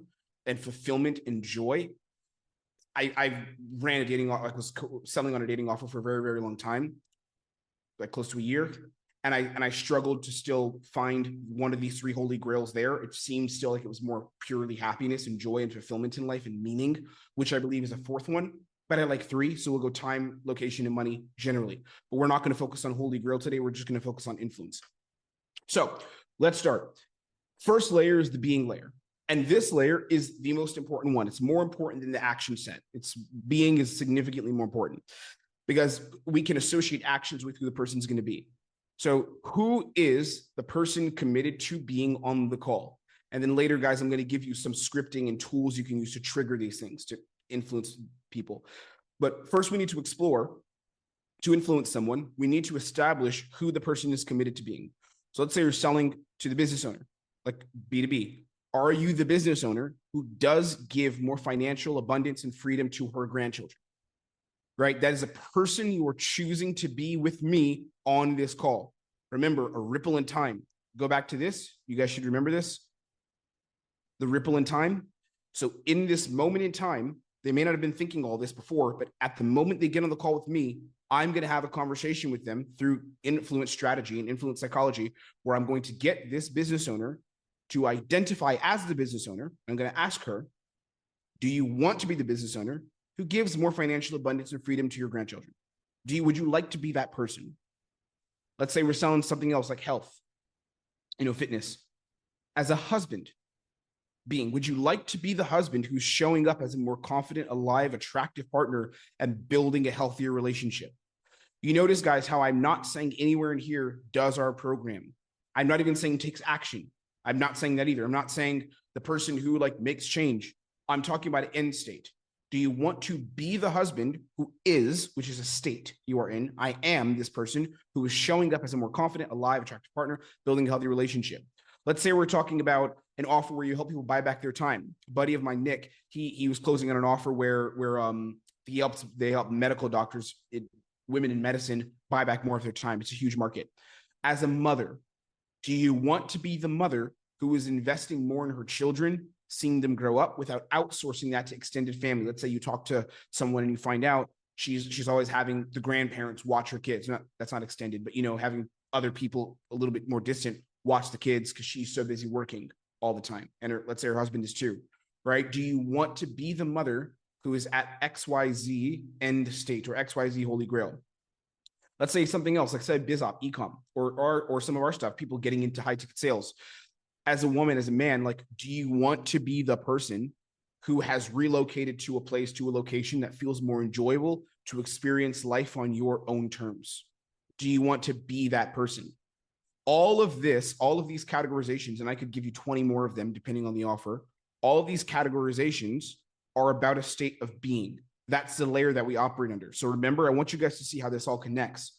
When a state has been altered, a new set of actions are going to come with that state. So if the person is in a state of complacency as to who they are, so let's use husband for fitness. The guy's like, yeah, life has been busy, I haven't had much time, etc. State of complacency about his fitness and about his health. That state of complacency is not aligned with him being the man, the husband, the father, who is showing up as a more confident, attractive partner. That state of complacency isn't aligned with that. Because if you were going to show up that way, you would not be complacent. Instead, you would have what? You could pick any three of these, to be honest. You would have urgency, you would have commitment, you would have willingness. So if he's in that state, then that means, if he's in that state of the call, then that means that this person who he wants to be does not exist right now on the call. So if I'm going to alter his state, I want him to be in a new state that follows this level of being. The husband who is showing up as a more confident, alive partner. Make sense? Do you guys see the connection? Is it making sense? Am I connecting the dots? So what I'm trying to do first in my calls is I want to look at the layer of being and the layer of identity.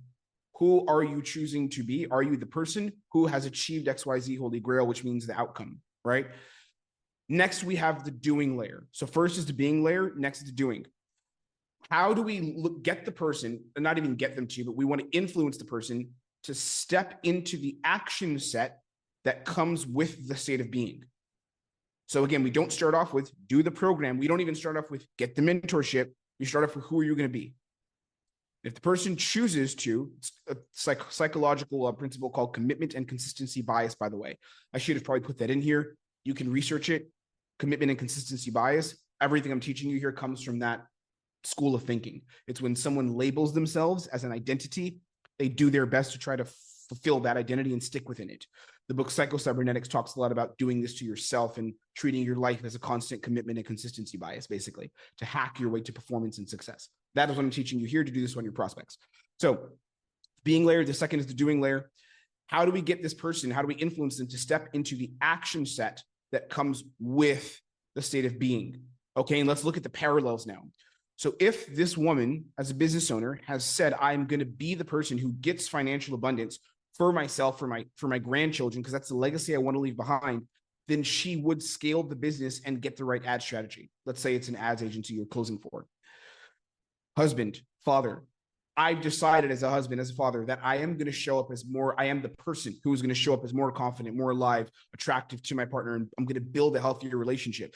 So if you've decided you're going to be that person, the actions would be getting the training, making the time to eat well, and working out with the right strategies in place. That's what that man, that husband, he would do, right? The next layer, going back to the mother in medicine, she's invested, she's the person who's going to invest more time in her children. She's going to see them grow up, not outsource that, right? So what would she do as an action?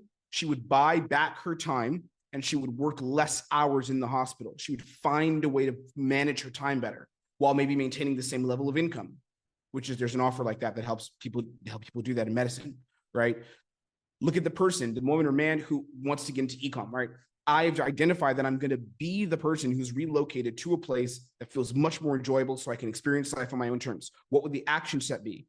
I'm going to create a life of freedom by learning a high income skill outside of my 9-to-5 corporate job.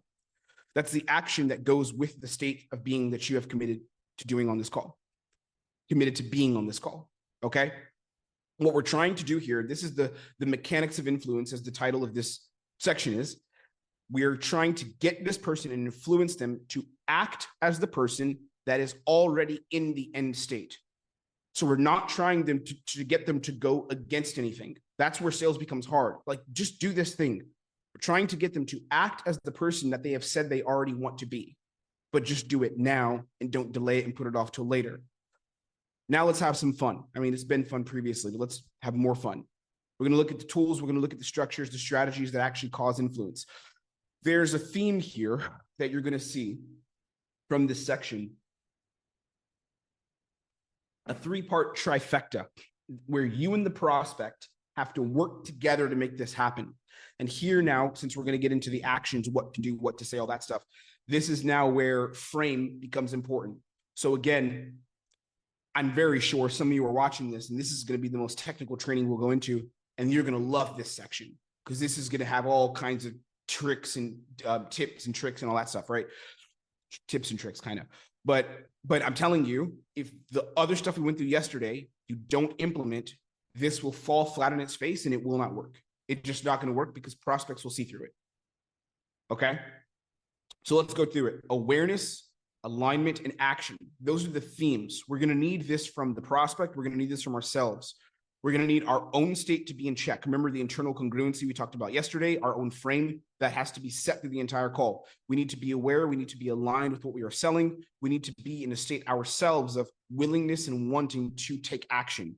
Doesn't mean, again, you're hitting the gym every single day and waking up at 6 a.m. doing breath work. I don't mean that. But the internal state we are in is one of action. We are living in a state of action, and we communicate from a state of action, and we recognize the importance of action.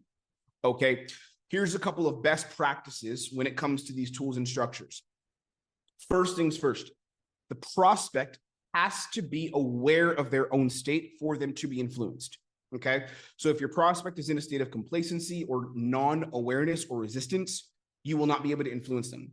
You have to bring their own state into awareness first. It doesn't even mean they have to feel their state is terrible initially.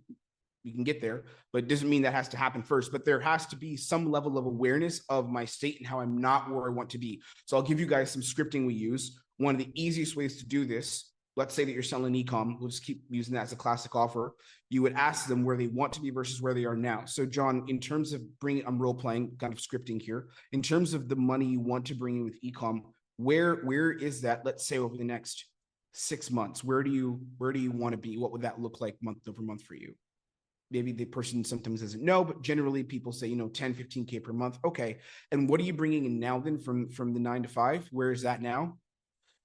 4 or 5K a month. All right. Is that, I assume that's not where you want to be at all. I mean, that's why we're on the call. That moment right there is the first moment of initial awareness of his own state. Again, remember this, guys, in his timeline, the prospect's timeline, he is aware that he is making money he doesn't want to make, but he might not be processing it consciously, consistently, where he's always wrestling with it and having to confront his state. So what we want to do on a call in a 45-minute compressed timeline is we want to increase the prospect's awareness of the reality of their own state and how it is not where they want to be. Make sense? You with me? Okay. Secondly, another rule here. I guess you could call this a series of rules. We want to make it very easy for the prospect to access the identity, which, you know, the beliefs, and then the action set, or the, excuse me, I should say the being, part of that's beliefs, but being, and then the action set, the doing, that is going to lead to change. That's the progression. So we want to make it very easy for them to access this. It shouldn't be like pulling teeth. When I tell someone, hey, the investment's going to be XYZ, I don't want it to be very difficult for them. Sometimes financially it's going to be hard and they may have to, you know, get some inner strength to make that happen. But our conversation previously should have given them easy access to the level of thinking, the level of energy, the level of commitment, as we said earlier, you know, with the states. It should get them to that level so easily where it's not that hard for them to invest 6K and change, or 10K or 20K and change. Make sense? So I want to make it really easy through my influence strategy for the prospect to access this identity, for them to access the action set, where it just feels at the end of the call like, dude, it's time. It makes sense. This should have happened a long time ago. I want my prospect to collaborate with me on that, okay? Third thing, our belief as sales reps is that the yes that we get on the call, the yes buying decision, is always aligned with the identity and the action set that leads to change. That has to be your highest belief on a call, right? So it's kind of like getting someone to swipe their card is a good thing. And I know all of you here believe that in somewhere you wouldn't be in sales, or you're trying to believe that. But if you really explore deep into your unconscious, bring that into the subconscious, and then bring that into the conscious, you'll realize how oftentimes your own potential beliefs around money limit your ability to say, I can take someone's cash, right? But not even that I can take their cash, not just that, but we want to believe that them saying yes and swiping the card is actually in alignment with the identity and action set that leads to change. So again, going back to the question I got yesterday, I loved it, with why can't they wait 3 weeks? They can, but them telling me by definition, I want to wait 3 weeks doesn't seem to me, no moral high ground. Remember that point, guys, no moral high ground. I don't think I'm better than them. I don't think I'm even correct. I could be wrong if they can prove it to me, but I think I am probably right. I say that respectfully to the prospect, right? Them saying I'm going to do it in 3 weeks when they've mentioned to me they want to be this person now, they probably should have been making money or having the result a year ago, probably, to be honest. They also believe we have all the tools to help them. Unless they tell me that they don't, then that's fear. I'm okay with fear. But if all that checks out, I don't get why we would start in 3 weeks and not actually swipe a card to invest in the mentorship now. It just doesn't make sense based on the beliefs or the being and the doing, right? The actions you want to take, the person you said you are, doesn't make sense to wait 3 weeks unless you can prove to me why you want to wait 3 weeks, and then I'm okay with it. You win, because I don't need to be right. Okay, so that's the next one. And then we're influencing. Goes back to influence. We're influencing the prospect to take these actions, right? That's where our sauce comes in as closers. That's where our like magic comes in. We're going to influence them to back that belief system, or to back the identity, to back the action set with an actual action on the call, taking charge and saying, I'm going to pay, let's get started. Does that make sense? Okay. So here's some tools. Here we go. There's 3 tools I'm going to give you. 3 really powerful tools that you can use to have people make change. Number 1 is the tool of labeling. Okay, this is the first one. So labeling comes down to figuring out on a call, what is the strongest identity that a prospect could possibly embody on this call? And this point is really important here. We need to make it as easy for them as possible to access the identity and the action set that leads to change. That's where labeling comes in. I don't want the person to struggle to say, like, I want to be this person. I want to be this guy who has results, this gal who has results. I don't want them to struggle to get there. I want it to be easy. So the easiest way we can do this, I should have replaced the word strongest here with like the most easily accessible identity. I think that would have been better wording here, but I'll use it like that for now. Strongest also works. But what is the most easily accessible identity that the prospect can embody on the call? Okay. So if I'm talking to someone, let's say B2B, or not even B2B, let's say I'm talking to someone for a biz op, they're in a 9-to-5 and they want to build a business. I can ask them as like a future business owner, or someone who wants to be a business owner now, and then I can ask a question attached to that. Make sense? Because I'm labeling them into an identity that actually means something to them. This works really well though in B2B. I used a BizOp and it works well there too, but in B2B, it also works really well. Let's say that you're talking to people who want to scale with lead gen, right? When it comes, the way you could script this is maybe asking why it's a priority. Let's go with that, like a why now. So for you, just as a business owner, someone who is like leading a team and is responsible for a lot that's on your plate right now. How many employees do you have, by the way? Maybe I'll interject to make it more real. Get them to say how many employees. Oh, we have 6 people on team. Okay, so that's a lot of. So that is responsibility on your plate. You're feeding people, man. As a business owner, I guess, why are you prioritizing lead gen now versus, I'm sure, a host of other things that could be prioritized in the business as well? Why is lead gen something at the front of your mind now? This answer that they're going to give me is going to come from a place, I'll give you examples on all these, is going to come from a place of extreme awareness and extreme alignment.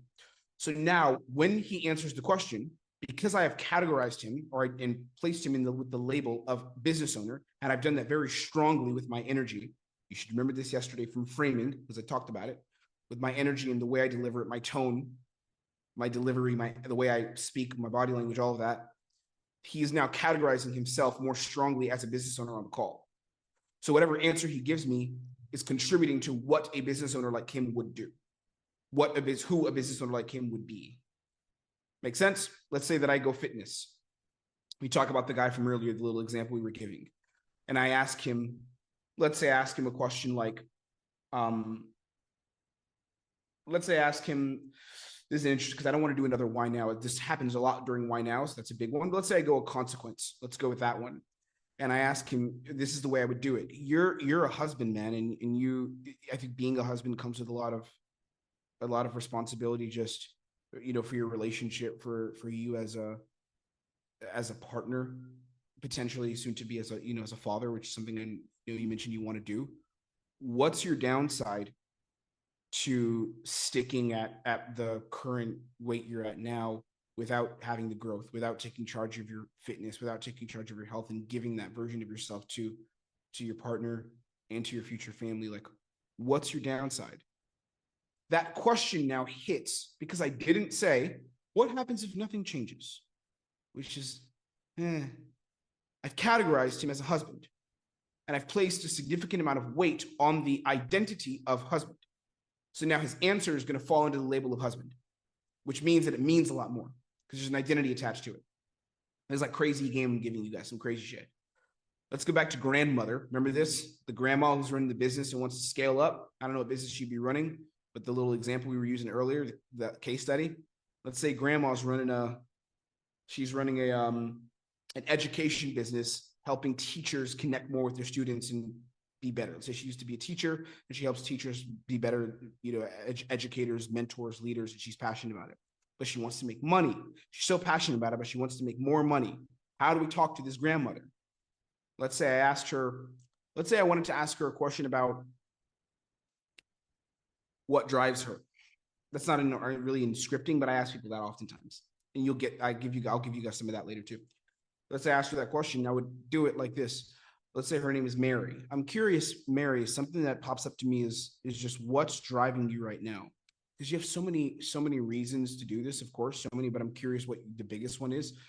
You just like as a grandmother, as a wife, as someone who's responsible for a family, who's looking at you, who's counting on you. What's driving you currently? What's the thing pushing you to where to grow this and to start pushing for 30, 40K months right now? That, again, I'm not going to keep repeating myself. You get it, the label. I'll do like one more of these. You could even do it, by the way. So this is a fun one. There's sometimes where you may think the person doesn't actually have a strong identity, but they can. You can use anything. A big way you can use an identity and trigger that is using time. Because I'm not going to go too deep into this. It's a whole nother training we do. This is a really crazy one, batshit crazy. But time is like a construct for all of us. You know how people, we can feel our weight, as an example. We feel that. We can feel our relationships, like my wife, my son, right? We can feel that. We also can feel time. Time is a big one that a lot of sales reps don't realize the power of time. Not just like a why now, but people, we exist, like we wear time on our wrist, right? We have time on our phones. It's the first thing you see when you unlock your phone, the time, right? So you can leverage time to actually build up or trigger an identity as well. An example of that would be if I'm talking to someone who's very young, maybe they're just starting off in life. Let's pretend that they want to get better at trading. Let's go with that. So I'm talking to a young woman, university. She's just graduating, like just about now. She has her whole life ahead of her. She's thinking of going into corporate, but she wants to take a year off and do trading. Relatively low urgency would seem, right? Not really, because you can find a way. I'll give you an example of the scripting. I'll call her Mary again. Mary, the thing that comes to me that just pops up here is like, you're very young. You're in an early stage of your life where you're setting a lot of foundations for who you're going to be and how you're going to live, and the life you will create as you get older. You know, the responsibilities you'll take on, the people that you'll meet, the life you'll build for yourself. So as a woman who is young, starting off with so much in life, what's the trigger behind you taking the initiative, taking the responsibility, making the commitment to learn trading the right way now versus doing some kind of delay and just like, hey, like later down the line? As a young woman, why is this? What's triggering you to do it, to make change now, to learn this now? There we go again. We have the label of a young woman with all this potential in front of her. She will self-categorize into that label. And the answer, the reason we do this, again, I already said it, but we're kind of at this point here. I really want this to connect for you guys. I don't want to lose you. We use these specific labels when we're asking questions only within the right frame. So if your frame is cooked, it's not going to work. Again, I'm telling you guys, this stuff is cool, but if you do not have the right framing, people are going to feel actually disgusted by this because they're going to think you're trying to trick them and do gimmicks, because then it's not real if your frame is not internally congruent. So we use these labels when we're asking questions because we want to trigger awareness and alignment on a very specific identity from the prospect within the answer. Okay, so an answer, all answers are not created equal. So let's say that I asked this woman, we'll go with that again, like a why now, and I asked her without the labeling. I'm going to still ask the question well, but I'm not going to label, and you'll see what I mean. How it sounds, just the answer would feel different. If I ask her something like, maybe it sounds like this. So Mary, what's the trigger behind you saying we're going to do this now and making a commitment to make change and learn trading now versus doing it at some point in the near or even distant future? What's the trigger behind it now? The answer is not going to be bad because I asked it with good tone. The place I was coming from was good. I had all the congruency behind it. But because there isn't a label, and I'm not helping her, making it easy for her to categorize herself as a certain vision, as a certain kind of person, the answer is going to be weaker because she's not going to answer into the context of who I am, who I'm choosing to be, right? Because the being state, like who I am choosing to be, comes with who we think we are. I'm a husband. I'm a business owner, right? I'm a father. We see ourselves in these ways. So that's why we label, okay? It's a very, very powerful strategy. Second technique. Second really cool tool that you can use. Some high-level manipulation here. It's fun stuff. Validating. Oh, this works like magic. Like this is like fucking magic on your calls. We want to get the prospect to validate why a specific identity or a specific action is what they align with. There's people who teach identity framing and all this stuff. And I think there's a lot of guys who teach this really well, guys and girls who teach this really well in sales. But I don't see anyone who teaches this. And this is really important. We want the prospect to build the identity or the action they say they're going to take into a very real construct, into something that's real, not where it's just them saying it. Okay. One way that sales reps try to do this now, everyone knows this, is why though? Not bad. We can do better. So instead of going why though, or instead of going but why, or tell me why, which I do sometimes. Okay. So if you're on a demo with me and you hear me ask you why, I'm like, Tim, you didn't do the validation thing. Yeah.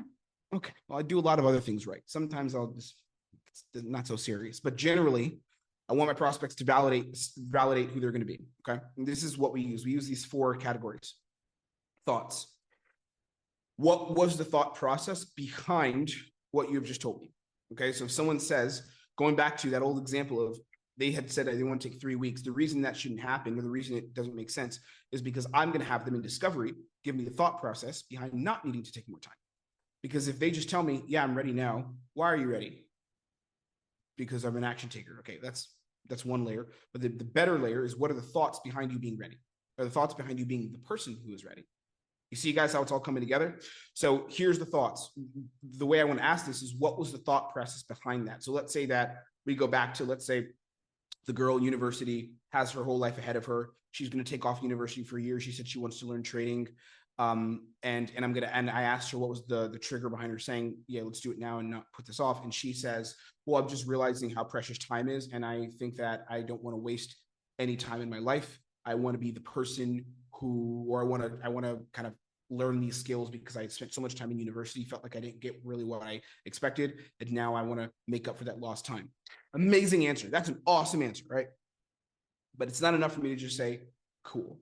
You could do that, but I'm going to go more. Here's an example. How did you realize that? Like, what's the thought process behind you thinking that way? Because a lot of people don't necessarily think that way or prioritize this. So what thought process are you following to feel like that? That's an example of thoughts.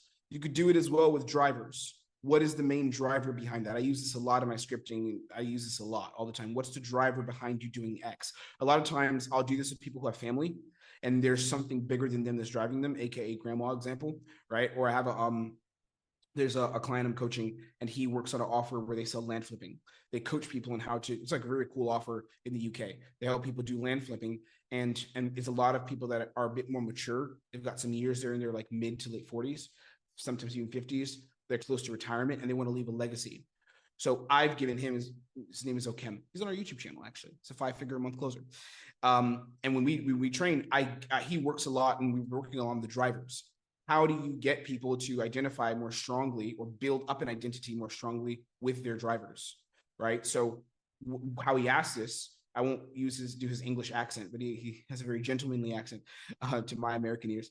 And he asks the question, he'll be like, so you wanting to grow and build, your build a land flipping business into something that is a portfolio for yourself over the coming 10, 15 years, what's really driving that right now? Like, what's the driving force saying, hey, let's do this. Let's build, let's create and do it now. What's the driver? So now do you see how this builds up and contributes to an identity? Because they're just going to talk about family. Every single person. Oh, it's family. And it's real. It's true, right? You as a sales rep, you get numb to it because you're doing it over and over again, but it's real stuff, right? So that's the driver. The third one is emotion. This is a huge one. This is one of my favorites. They're all my favorites, but this one is a little bit more one of my favorites. How does it feel accepting that and committing to be that person here? I'll ask this question to people. I use this a lot when it comes to responsibility. When I sense that someone, like they have a partner and I feel like they're going to talk to their partner, or they're going to say, I need to ask their partner first or run it by them. I just don't get that anymore. Like I refuse to get that. And one of the ways that I've kind of cut that out and have given this to our reps, and they oftentimes can cut this out too, is asking, how does that feel accepting responsibility here? So you would open up like a responsibility pathway. Maybe you'd ask something like, I'll give an example. Let's say that we're selling, let's go back to trading again. And let's say this time it's prospects a guy, 35-year-old dude. He's mentioned his wife a couple of times in the call. Not a problem, but you just sense, okay, he's really bringing her up. So she's like really in his mind, which is good. But on the call, I want him to make a decision. So I would ask probably, here's what the progression would sound like. Something like, for you then, I know a big thing for traders and for the way you're going to make money. I think you should know this too. Maybe you do. I don't know if you do. Would be taking responsibility for how you make decisions as a trader, how you make decisions in the market, how you make decisions with mentorship, how you make decisions with information. And you like bearing that. First question I would ask is, do you see that the responsibility of what happens next to your trading journey is yours, or how do you feel about it? So instead of me asking him, is it yours? Yes or no? I say, how do you feel about that idea? Or do you feel like it's yours, or how do you feel? They probably say, no, everyone's going to say, yes, it's mine. Everyone says the responsibility is theirs and they act differently. But I need to build that identity up to be super real, so real, the being, so that then the action set later wouldn't make sense to go say, I need to talk to the wife. Make sense? So I'll build up the identity. He would answer me. He would say, no, it is my responsibility. I've been confronted with a lot of things, my job, all this, and I'm realizing I want a better future. I want to give this to my kids, and that's totally on me. Great. We have the good answer. Let's now validate it because it's not enough yet. It's the second step. And then you taking on that responsibility. And I respect, John, that you can do that and want and are willing to do that. I would ask, like, how does it feel just as a husband?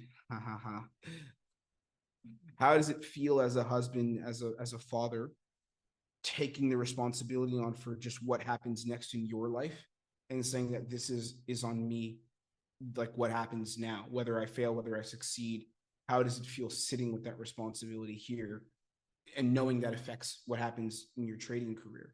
How do you feel? Like, what's the feeling? It's cooked. It's cooked. So now, if one of you guys ask me later, but couldn't he say I want to talk to my wife? He could. I would just ask, does that not make, that doesn't make sense? Because he just mentioned to me, he's the person who takes full and complete responsibility for everything that happens next in his life. So why is he outsourcing the responsibility to someone?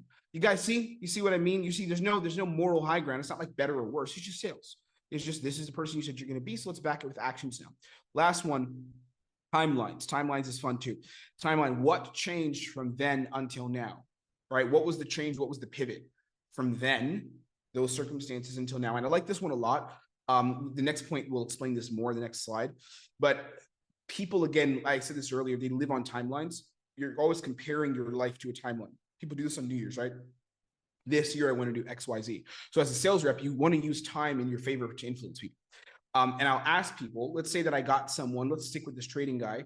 Let's say that he had said he'd done ecomm, okay? And I asked him, have you done anything to try to have the freedom online and really like move out of the 9 to 5 where you're just giving all your time up? And he says, I've done ecomm before. And then I said, tell me what happened, when did you stick with it? Which is a point I'm going to give you guys next. It's really cool. But we'll go into timelines first. So if I'm like, why did you stick with it? And he gives me a reason. And let's say the reason is it didn't land with him. He didn't have the time. Some reason he'll give me, right? What I'll do is I'll compare the timeline, or I'll place him on a timeline of who he was as a person back then versus who he is as a person now. And has the person he is now evolved to the point where he is going to be the person who actually makes it work, right? There it goes back to being again. And then what the action set be? Probably using mentorship and coaching to make it happen, I would assume, if he feels we can help. So the question I would ask is, so then if ecomm didn't work back then, and I know time was a struggle for you, you're still working the 9 to 5 though, that hasn't changed. Say he would say, well, yes, and he would start to get uncomfortable because I'm challenging him. Well, yes, but I probably cut him off. Well, real quick, so you're still in the 9 to 5 now.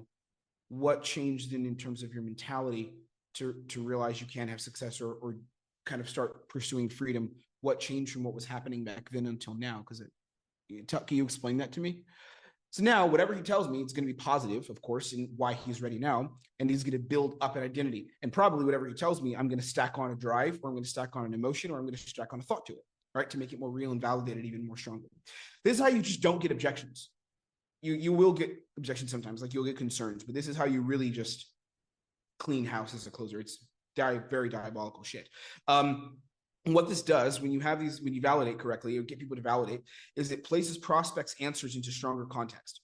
So it makes the answers that they're giving you very real and not gimmicks anymore. It makes them real, tangible answers that are actually built out of like a strong response, not just them saying it to say it where they're going through the motions, right?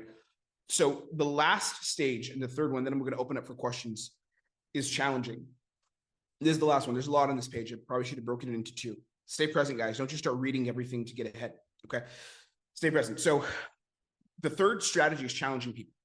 I really like to challenge. This is something I would say, use this very carefully, because if you do it from a place of ego or from a place of like, it's fun to challenge because I can, like a place of power really, and you want to lean into that, it's just going to collapse because the frame and the place it's coming from is not going to be one of service and I'm here to help because this is in their best interest. It's going to be one of, I'm trying to influence because it's cool to do on a sales call, which we don't want to do. When I challenge people, and some of you here, some of you are, I don't know if there's any protocols people in here. Maybe Niko, you're here. But some of you here have seen, who hear some protocols have been challenged by me on demos. You know what I'm talking about. Some of you do this already. But if you're new to this, take this with a grain of salt, meaning the training is really good, but just don't try doing this like a fun gimmick because it'll kill your calls. But I thought it was too valuable to leave out. I wasn't sure if I should even put it in here, but I'll give it to you. So challenging people is exposing and taking ownership of the nature and the difficulty of change. And what we're trying to do, I'll explain what that means more, is we're trying to cause the prospect to confront why the change in the commitment is okay now versus why it hasn't been okay before, because it is difficult to make change, right? So challenging is kind of like, they're going to go through resistance when I drop the price. They're going to go through resistance because they're going to have to part ways with their finances. That's obvious. So what I want to do is I almost want to micro challenge them or challenge them at the top with friction earlier, meaning the top, meaning discovery. I want to challenge them I want to challenge them to a certain extent earlier, because if I can create enough friction as to why they're really, really ready, or why they're really, really different, or why they really are committed, and almost challenge them like, I don't think you are. I'm not exactly going to say it that way, but if I can do that, then it causes them to build up that identity of being the person who can go through the discomfort of parting with finances actually and committing to change. It makes it easier for them to access that. So when I challenge my prospects, I'm actually putting them through an exercise, a literal exercise relating to their own discomfort. That's what I'm doing live on the call.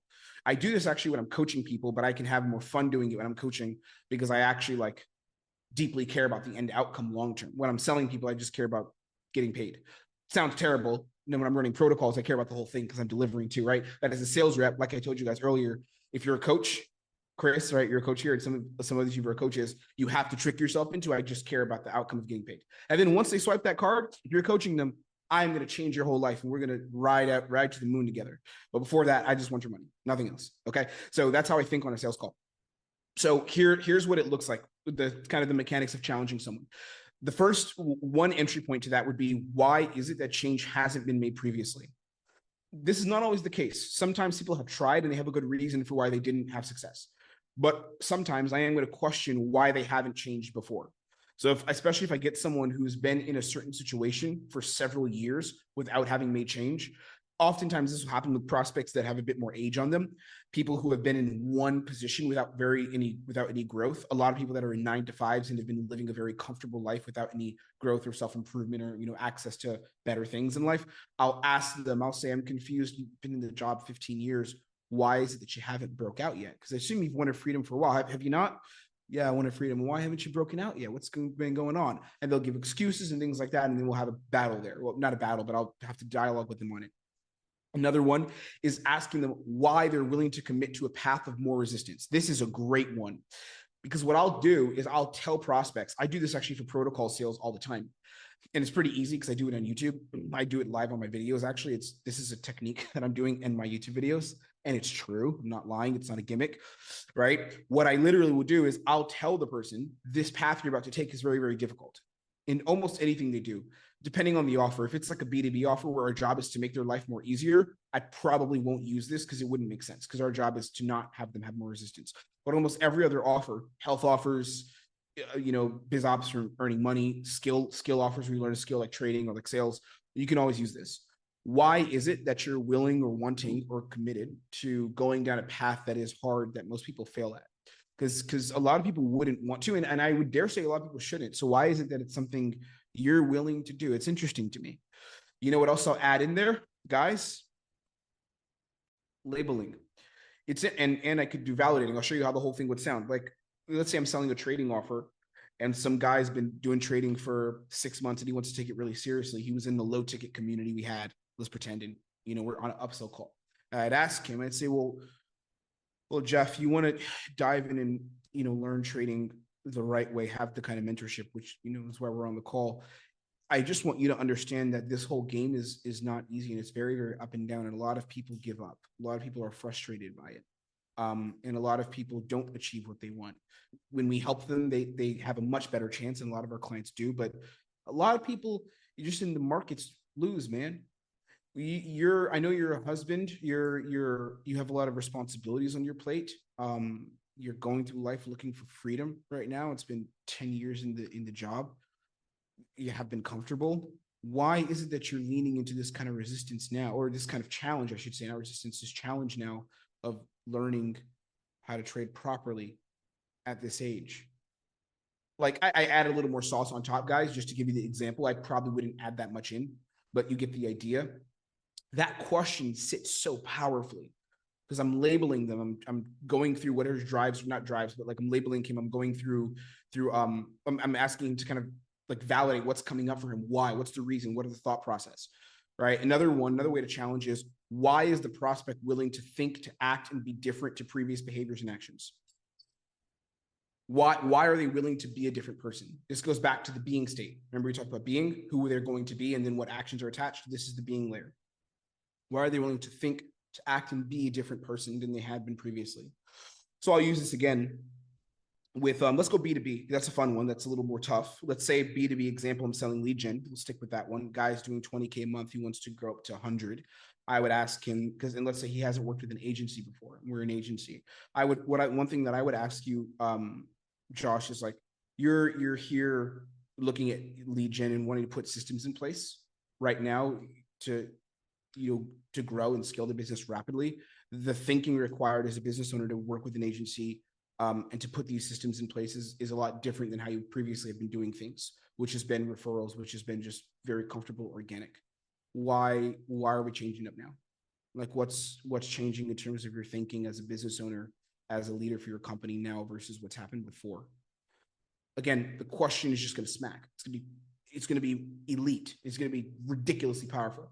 And the frames that you'll stick people in, the level of influence you'll have will be like unbreakable. Unless the person is in a high state of resistance, then you may still have a lot of fear to handle at the end potentially. That still happens in sales, right? But you just give yourself so much more control of your calls when you run them this way. I'll give you guys some examples. I mean, I already ran through a bunch of examples, but I'll run through a few more here just so you guys can see, and then we'll open up for questions, and I'll send you guys off for the week. Example, you've never done this before. Like it's going to be your first time, and it's difficult to do this. What makes you decide to start now? That's an example of a challenge, right? I'll keep delivering these so you can hear the tone, you can hear the energy. Let's say we're selling ecomm. The easiest thing to do right now, Jane, would be to stay comfortable. You know, you're working a job, you're okay, your needs are met, and you're okay. And many people do stay comfortable. And you'd be surprised at how few people will actually change their circumstances. Why is it that you, as a mother, as a wife, are willing to get uncomfortable right now? Why is that the case? That's an example of a challenge, right? I'm challenging where she is coming from in her position. Another one, I already went through this one. Why didn't you make the time before? Like someone who's been avoiding change, haven't made time, and now there's people who have made time. Why didn't you? What changed, right? I'll give you guys this final point. So the action, the friction that you create on this level, it makes it easy for the prospect to access the actions required to buy, because it becomes alive, the belief system, the identity. Remember we talked about the being, the identity, and then the doing, the action, it becomes real. It's not imaginary, it's not surface. So what I'm doing in influence, this is the secret to influence, guys. And I hope I gave it to you guys well. I hope you understood it clearly. The secret to influencing people essentially boiled down is creating enough internal friction within their state, and then at the same time asking questions that force them to explore who they are, and then giving them crossroads, like I told you earlier, path of who they're actually going to be coming out of that friction. All of that can happen within 25, 30 minutes. You don't need to be talking to someone for an hour to do that. You could do that in 25, 30 minutes through a few properly placed questions with the right internal frames that you have, internal congruence that you have. And that's it. That's the game. Questions. We'll open for questions and thoughts.